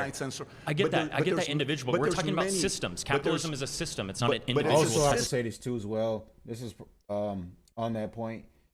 Many guys that come from wealth tend to be assholes a lot of times and tend to squander and ruin their wealth. People that actually built their wealth and actually worked hard and actually went through the struggle tend to appreciate it a lot more. That's why the best rich people are the ones that actually were poor before, because they really, really understand the value of a dollar. And the worst people with money tend to be the ones that are born into it. So that's actually very, very it's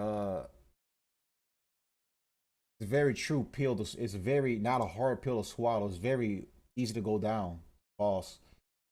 But that's just basically what it is. It's just like people that are like, there's different levels to it. Guys that work and understand what the value of money is because they grew up with no money at all and work their way up to be able to get that money, understand what it means to truly have money whenever you do make the money. And guys that are just born into it don't understand people at the lower level than them. They don't live in reality.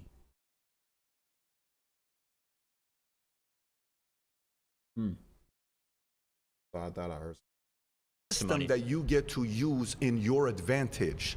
It's a system that's produced the best results than any other economical system. There's not an economical system that's produced better results than this based on the incentive. History is a march of progress, right? So there are going to be advancements that we make, or there's going to be solutions that we make to previous ailments. I'm not saying that capitalism hasn't brought in better things than systems like feudalism or monarchy, but that does not mean that we're at the end of history. Do you think that capitalism is the final solution? And this is what we're going to last I think capitalism as we go is the into best economical system because it gives it. All right, I'm going to step away for a minute. That's the oven that's going off right now. Incentive for you to decide how big of a life you want to build. And by the way, the best way to judge it, let me just say this to you. The best way to judge it is in a very simple way. Take all the countries around the world. There's many different economical systems. What has the longest line of people wanting to get in there? It's America. Why is that? 15 million people came here illegally. Millions came here illegally just the last 4 years. But a lot of that is because of economic scarcity in other countries. Well, one of them, we could talk about one, is American exceptionalism, which is continuing. Good to meet you. Thank you.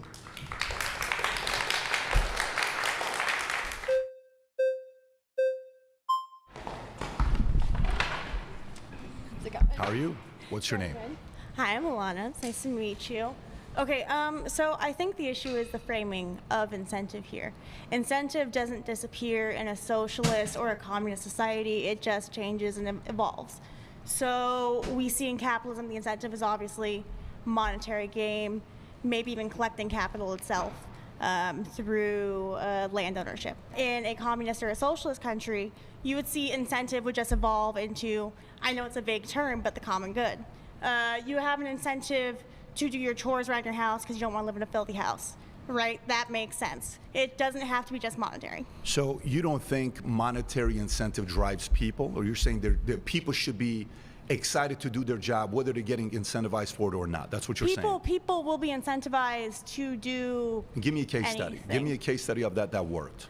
Give me one case study. We don't even need to look at case studies. We can just look at charity work. Well, why don't we actually look at a case study? You got two countries, North Korea, South Korea. One is communism and one is capitalism.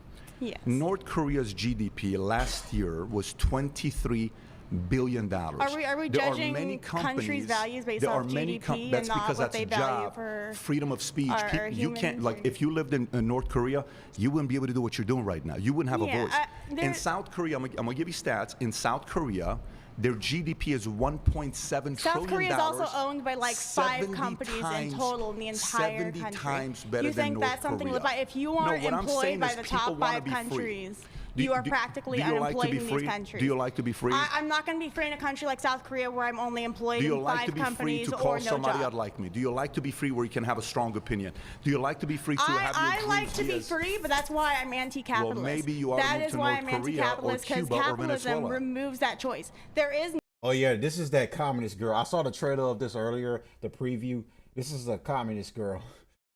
And Pat was telling her, you need to go live in a communist country, because if you're that you're that pro-communist, why don't you live in a communist country? And he makes a good point. If you love the system of communism, why not go live in a communist country? America would never work as a communist country. It would never work. America was born and bred a capitalist country. You can't change what worked for America, turn it into something that does not work for us. We don't know any other political system besides capitalism. no real incentive of capitalism because the incentive is survival. When you get into communism, the incentive is for the common good. I love that. I got an offer for you before we move on. If I were to give you your $2,350, which is the cost to renunciate your citizenship, and I paid you your first class, flight to whatever communist country, and $20,000 of spending money, communist country. would you give up your citizenship to go to that country? Whichever communist country you want to go to. Yeah, Cuba, we can give you communist Venezuela, country. we give you North Korea, any one of those you want to go to. Communist countries, not Choose any one of them, I'll give you a one-way ticket, and I'll fund it for you if you want to. Thank you, yes. Look. Hi. What's your name? My name's Hunter. I'm going to be Hunter, honest, I've never seen your videos before. Even though there is some real value to free enterprise, the profit motive often creates a perverse incentive and worse outcomes in certain situations. For example, healthcare. How much would you pay for a life-saving treatment for yourself or one of your family members? How much would I pay for it? Say you have cancer and you have an 80% survival rate with chemotherapy and less than a 10% without it. How much would you pay? Whatever it takes, right? Sure. That's a situation of inelastic demand, when the amount that you're willing to pay is not based on the value of the service, because your life does not have a finite value. In the US, 66.5% of all bankruptcies are because of medical debt. In most other developed nations, that number... I have to agree with him on this one. Our medical system is fucked up. We do need to address that, actually. Like, I don't understand any right wing... Anybody on the right wing can literally argue this point, because there's a reason why Luigi Mangione just happened this last year. There's a reason why that happened, because our medical system is fucked up and we need to address it. Numbers way lower, if not zero. And at the same time, the US does not have one of the best healthcare systems in the world. We pay over $13,000 per capita. Meanwhile, Taiwan, which by most metrics has the best healthcare system and a national healthcare service, only pays about $2,500 per capita per year. So what does that tell you? That tells tells you us that's wasted expenditure. Yes, that is a massively wasted expenditure. That tells you the government doesn't know how to spend our money. No, they keep in raising our case, taxes, we we're keep spending more money, and they don't know how to spend the money. No, most of that money is coming from private insurance. In fact, 77% of the people who went bankrupt from medical debt had insurance and then lost it because they couldn't pay. So we can address that, the fact that 60-something% of bankruptcies are due to health, which is your right. We've done many content on that piece. I want you to come back to incentive.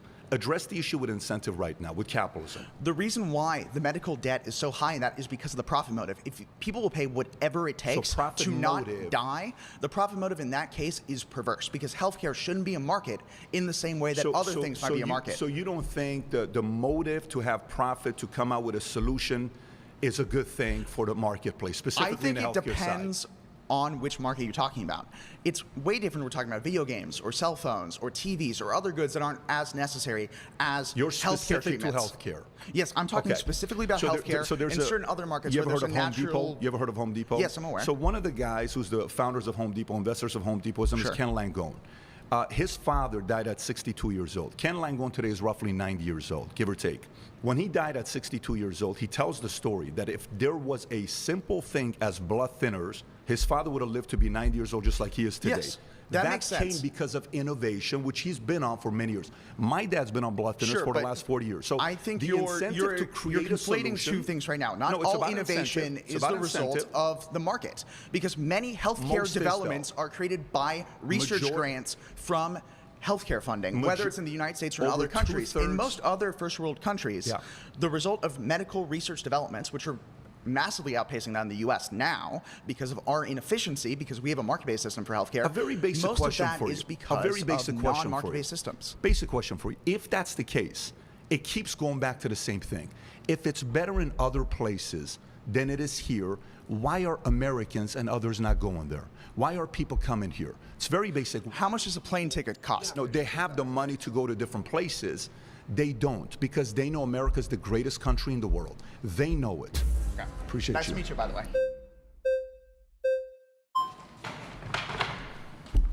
Hey, I'm Luke. Luke? Yes. Like Luke. the hat. Good to meet you. Oh, thank you very much. Good to meet you too. So I think incentives are exactly the fundamental problem with capitalism. Is that you say incentives are what make it work, and I think that's the whole issue. Is that the primary incentives are either greed, amass as much personal wealth as you possibly can. You think that's the problem? It's greed? Yeah, exactly. And like you're not greedy at all. And like you said, survival. Yeah. Right? So the person working 5 jobs, that they're doing that to they wouldn't want to do that if they didn't need to survive. But that's such a horrible dystopian world to live in. If someone has to work 5 jobs just to survive. How did they get there? How much of that is on their decision making? How much of that is on their doing? How much of that is on the market where they're not finding ways to improve themselves? It doesn't matter how much onus is on the individual. We want to create a world. Of course it is. No. See, we want to create a world in which people don't have to earn their right to exist, to live. We live in a country where majority of the world wants to come here. The most important citizenship country. Had a phone call. Go back a little bit. I don't even know who the hell this guy is. I didn't even see the fat guy's argument. I actually wanted to see what he was going to argue. What was his argument? Because I know he was having a good one. Very basic question for you. Systems. Basic question for you. If that's the case, it keeps going back to the same thing. If it's better in other places than it is here, why are Americans and others not going there? Why are people coming here? It's very basic. How much does a plane ticket cost? No, they have the money to go to different places. They don't, because they know America's the greatest country in the world. They know it. Okay. Appreciate nice you. Nice to meet you, by the way.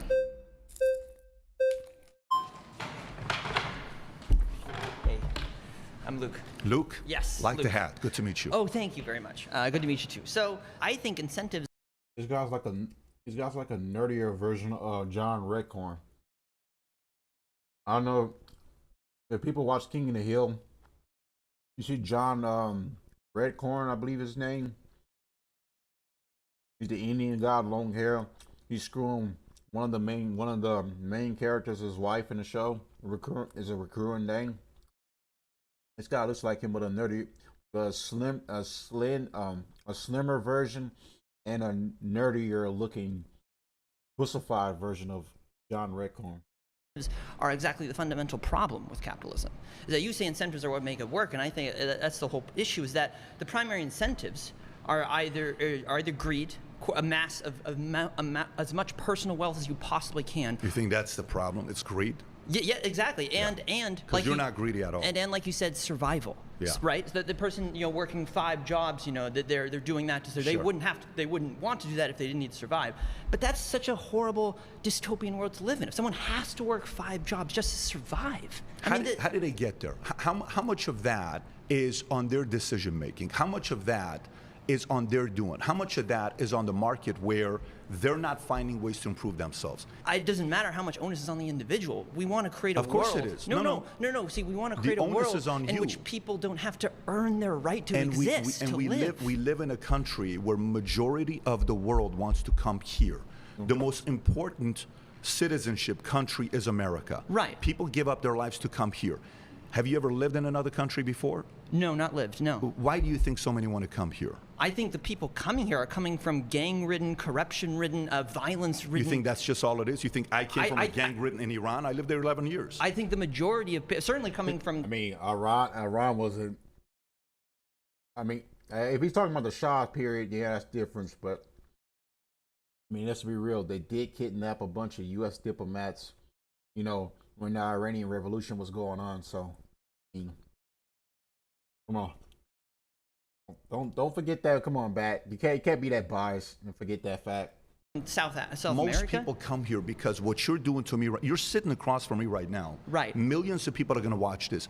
In America, you can call me out. You can say whatever you want. Right. Nothing's going to happen. Right. You're free and safe here, right? Sure. Freedom of speech is You nothing to can't do do with that in capitalism. Iran. Of course it is. There's a lot of elements with America. You're talking incentive. The amount of benefits America offers against other countries, it's so much higher, where somebody with big dreams, incentives, they're willing to come and say, I want to come to America, please let me. Other countries do not have freedom of speech. That's the most important thing. You see, the thing about, I said it the other day, you can openly criticize Trump here, and no consequences will ever come against you. If you criticize a world leader in a country that doesn't have free speech, you're likely to be jailed or executed. That's a reality. And some come and take advantage of it. But to say the individual that's working 3 to 5 jobs, if you do that for a season, if you do that for 2 years. What the fuck? See this fucking queer right here with the fucking painting there. Crazy.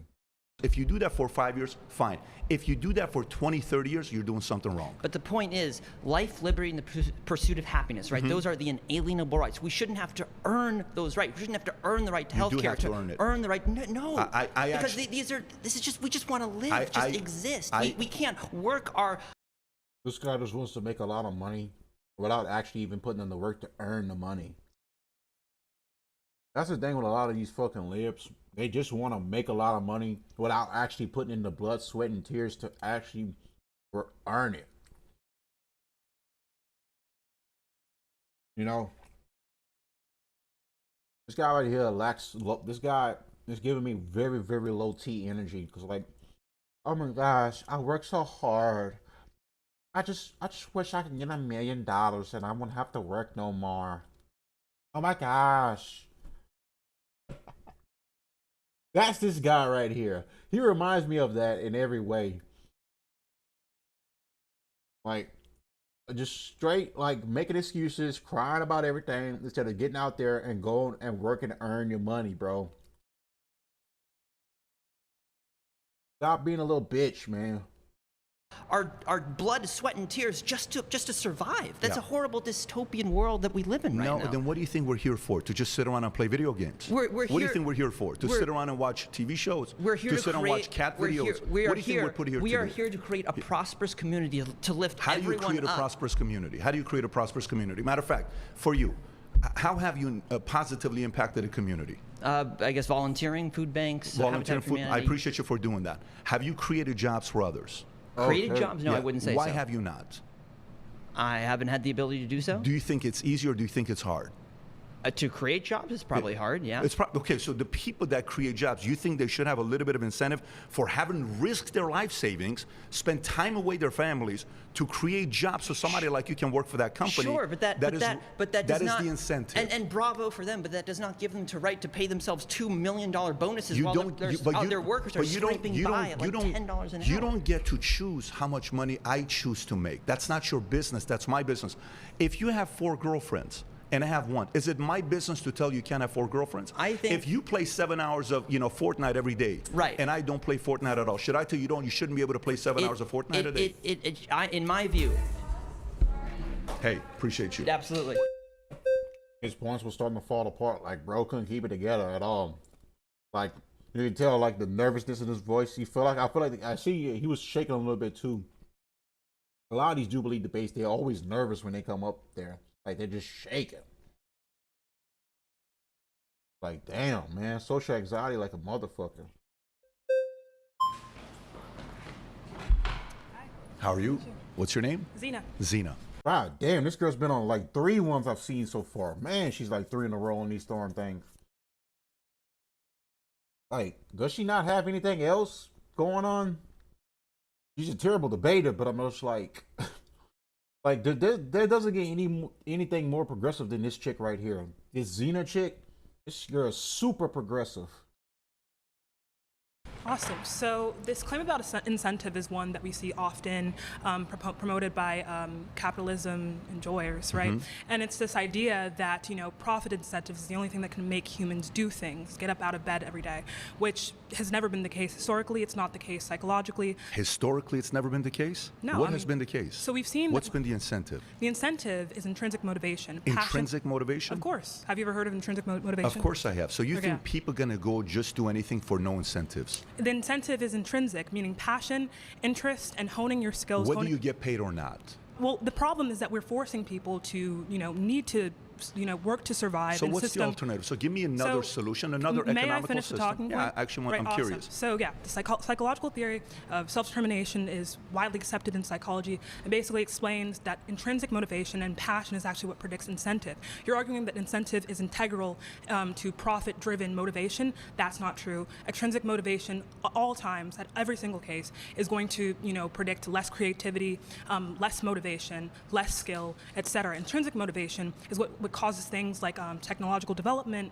Some of the greatest breakthroughs have been from people who are devoted in honing their skill. So should they get paid for it? I think that we shouldn't live in a system that privately owns the means of production and forces people in this position. What college did you go to? USC. You went to USC. What did you major in? Sociology. Sociology. Who's your hero as a professor? Who's the professor you look up to? This doesn't seem like a topic that's related to capitalism. Do you know why I asked this question? The reason why I asked this question is because somebody convinced you of that. Somebody convinced you that that is the way that psychology and studies convinced me of this fact about the human mind. But unfortunately, to your claim, results show... He's not understanding exactly what he's hitting at exactly. That's... He doesn't even exactly understand what his point's correlating to. My God, let's just hear Pat point out. So that the greatest economical system is capitalism that allows people to go above and beyond and solve every single issue out there. An entrepreneur who gets up, who says, "What was your claim again, mister?" This is why I hate debates where you don't have a moderator in to step in and just stop the other person from talking. I hate this talking over somebody's stuff, man. Let them finish their point first.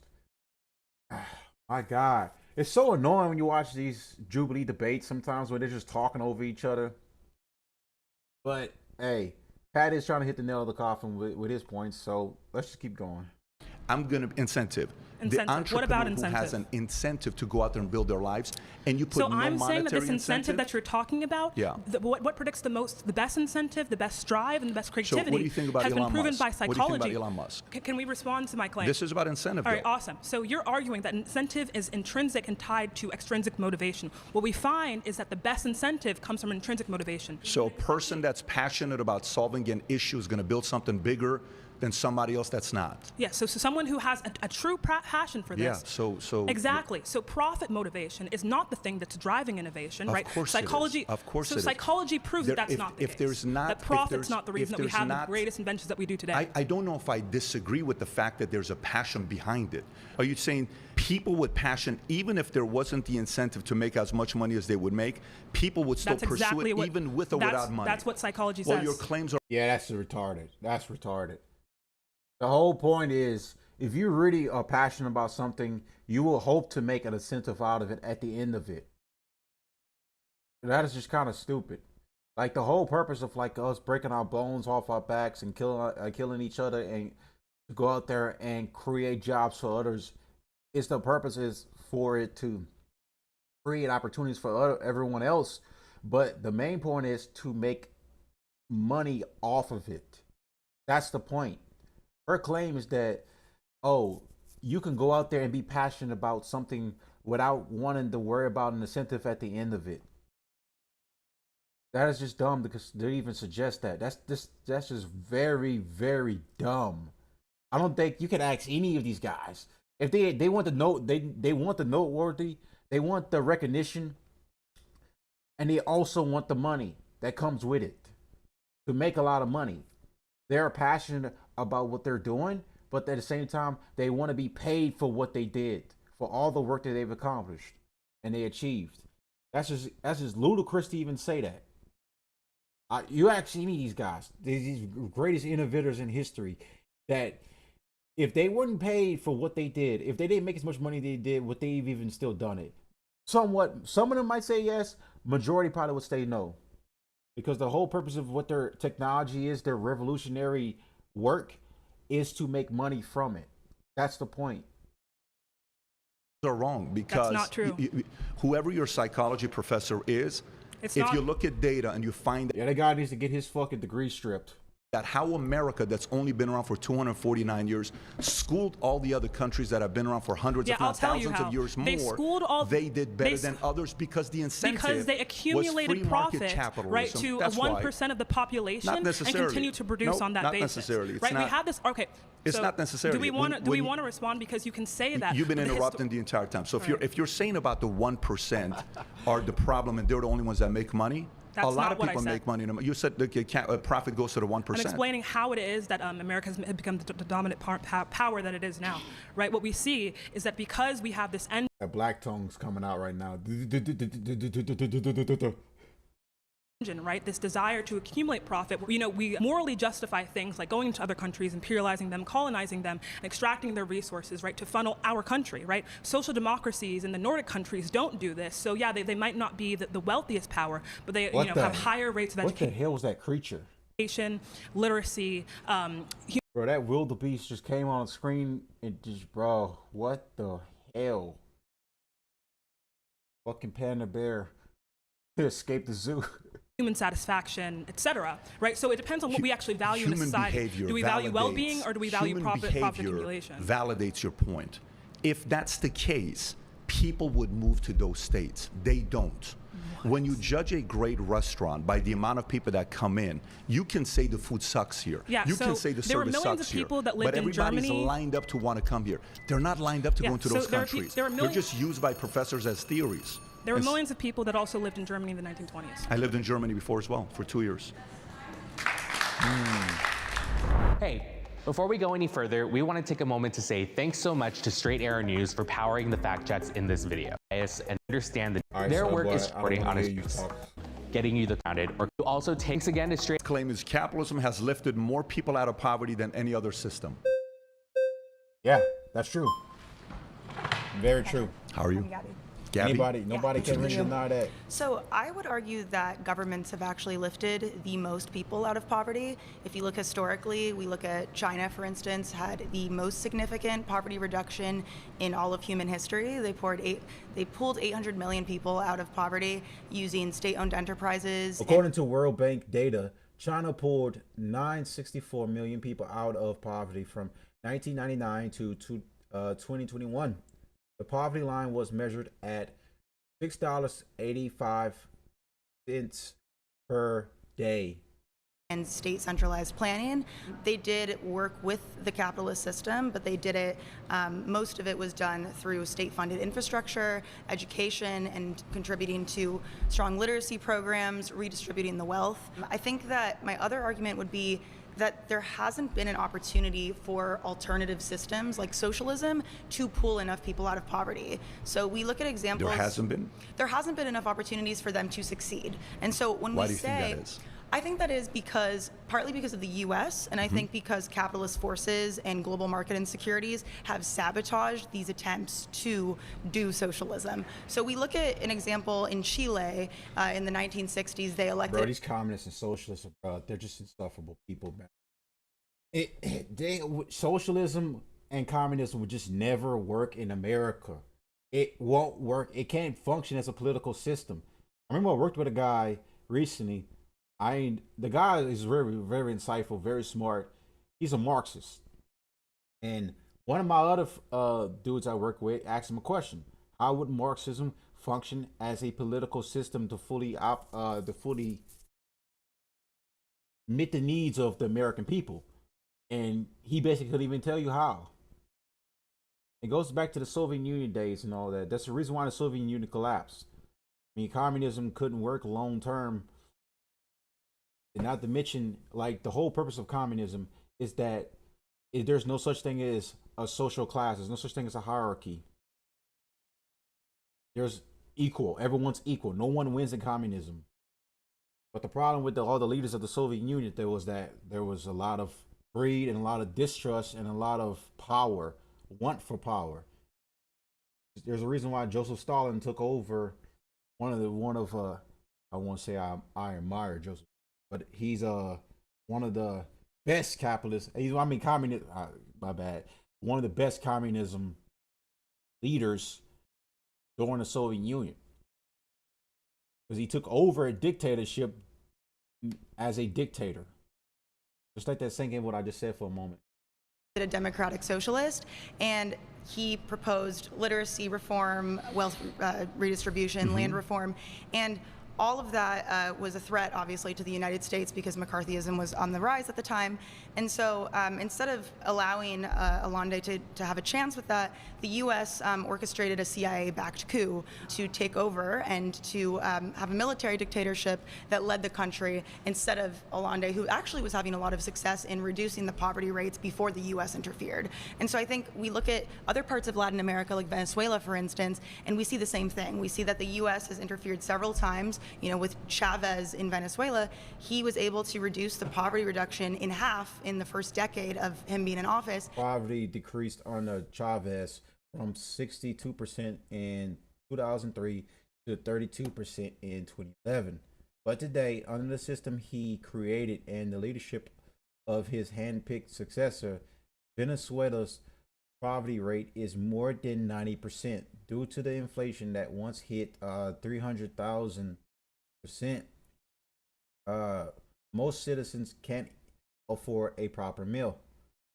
Jackson Hankel, a American journalist, was in Venezuela and went into the stores in Venezuela and says there's conflicted things about Venezuela and the fact that they also want to arrest Maduro and bring him here. Like, there's like a big giant bounty for his head right now to bring him here to the United States to stand trial for MS-13, all the drugs they got in from Venezuela, and he's not very liked by the Venezuelan people too as well. Like, there's talks of assassination. They've either tried or they haven't tried yet, or there's no success, obviously. So the United States is hoping that someone in his administration is going to turn on him and turn him over to the United States. It has yet to be seen if that's even going to happen or not. So, but that's the most important thing of what's going on in Venezuela right now. It's a shit show over there right now. I'm not even gonna lie. It's very bad over there. You got a lot of people, a lot of Venezuelans that are in America are calling out Maduro and says that he needs to be overthrown and arrested for all the crap that he's bringing there. I think Maduro is a communist, if I'm not mistaken. He got rid of the banking system and everything and wants to basically, he wants to stop relying on others and actually he's taking like a nationalistic perspective in Venezuela. That's basically what he's trying to do. That's what he's trying to accomplish. So it has yet to be seen if it's going to be successful or not. The general public damn sure does not agree with it. So, and it's a matter of time before the United States either gets their hands on him or he's killed. And he was sabotaged ultimately by the U.S. and by a military dictatorship, so that the people that replaced them were actually. So may I respond? It's Sure. a lot of different cases here. So Sure. Thank you for that. Of so course. Let's go China first. Okay, so when you say China was able to recover and because they use state-funded, nationalized systems. So in 1978, Xiaoping, the leader of China, went to Japan. He saw what was going on with Japan for 2 decades. Every year, their GDP was grown by 15%. The economy was doubling pretty much every 4 years. This girl, look, she's top, honestly, in a relationship. She got to be a lesbian. Like, this has to be a lesbian. I just looked at her right now because I got a clear look of what she's wearing and how she looks on the side. That's a lesbian. That's top right there. That girl's full strap on, going hard in the paint for real. 4 years. Sure. They go over there, they say, we got to find a way to compete with Japan. How do they have fewer people, but they're beating us? They sit down with their leaders after a few drinks. Eventually, they say, how did you fix your economy to be growing the way that it is? A capitalistic society that they had in Japan. They asked the question from Xiaoping, the Prime Minister Fukuda, asked the question, how many banks do you guys have in China? He says, we have one bank. He said, it's a nationalized bank? He says, yeah. That's it? Yeah. How many loan officers do you have? Not many. You want to compete with one bank? Yes. He says, if you want to compete with us or others, here's what you have to do. You need 5,000 banks with 35 branches, with 30 loan officers. That's a total of 5.25 million loan officers and a population of 600 million people that are living there. You do that every week. You take 10 applications with these loan officers for small business owners, and you allow the small business owner to compete. They did that. China started competing. By the way, in America in the 1920s, we had around 30,000 banks when we were really, competing in a marketplace. In the 80s, we ended up having around 14,000. Today, we only have 4,100 banks in America. That concept. If the frame starts dropping right now, oh, it's back up. I was just about to say, if the frame starts dropping, just ignore it. It's gonna come back up. Like I said, tomorrow's stream, I'll have it completely fixed and we won't have a problem with it. Concept of allowing just one bank to compete, it's not going to work. China takes on the idea from Japan. If I they can start interrupt growing, you, I mean, I think that they start growing with certain capitalistic philosophies. I think you're thinking about this in very capitalist terms, which makes sense. You're a capitalist, but because it works. That's the idea. Because it's produced the results. You're only thinking about these scenarios in a situation where market mechanisms are in place, and this is the problem that I have with so many capitalists: is they can't exit their worldview and try to see a world where socialism could be in place because they don't understand. It doesn't work. Like, what is this? What is this? Alright. Bruh. This Susan here doesn't understand. Capitalism works. Socialism does not. Man, I hate these fucking people, bro. Understand the untapped potential of socialism. And I'm a democratic socialist. I think that we need to build forward towards that with reforms, and I think we need to work with the government. I don't think that we should abandon the state. I also don't think that we should give state elites the... I'm contemplating shot since you brought up socialism. Zoran Mamdani, candidate running for mayor of New York City, staunch socialist Muslim, much as he's a Muslim just like I am. I should contemplate and should I read about what's going on with his stuff, because I haven't talked about Zoran Mamdani at all. I haven't even read into any of his stuff. The only thing I've seen is clips of him. So I have not even thought about looking into Zoran Mamdani and see what's going on in that end. All I know is he's against going to Israel. He's against he's not pro-Israel. Let's just say that. And it's kind of surprising compared to most mayors in New York City are always pro-Israel because it has a big Jewish population in New York. All right. Control over. Frames are dropping. Let me fix it for y'all. Like I said, tomorrow I would have this fixed. No problem. That should do it.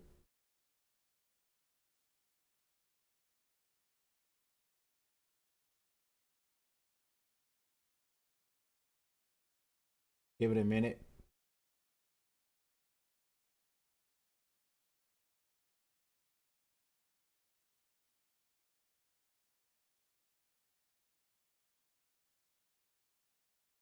That should do it.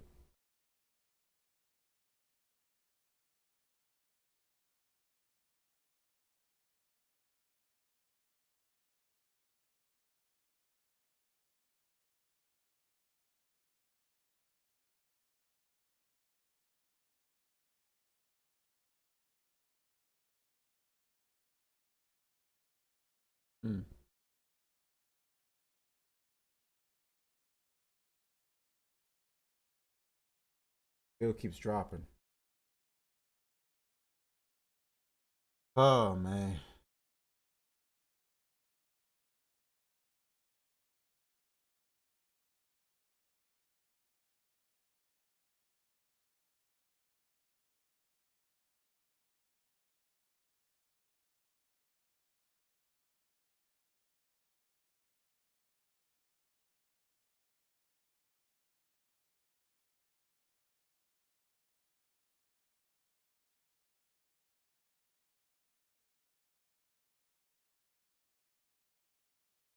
Give it a minute. Should probably be done. Checking my phone right quick. See. Yeah, I'm seeing drop frames right now.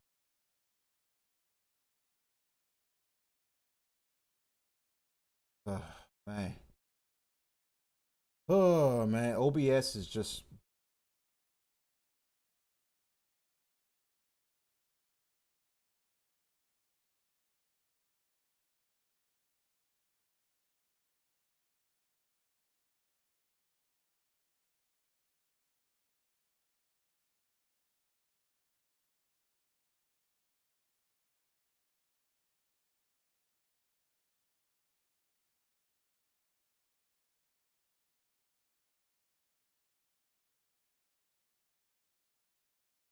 I think I might end it right here. Just because, man, I need to try to really fix this.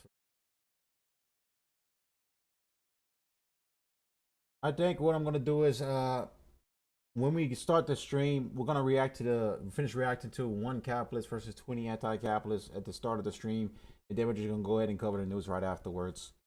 Or I might just do it like an early show. I might do a morning show, get up early and cover the part 2.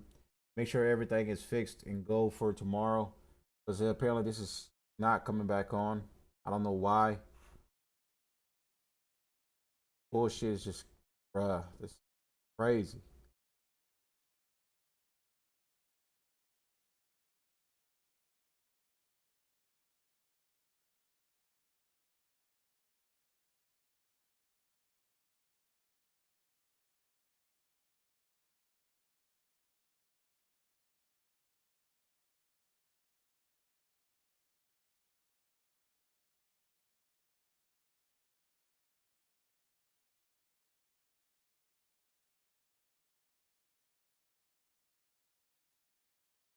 Yeah, that's what I'm gonna do. So I'm just gonna call it to this. I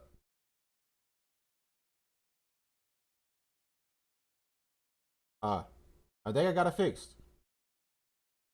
See, bruh, swear this is some bull crap. This stupid thing. Make sure my phone.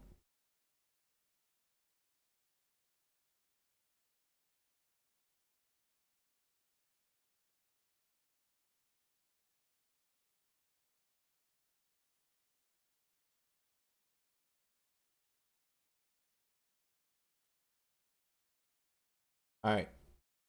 Yeah, I think it's fixed.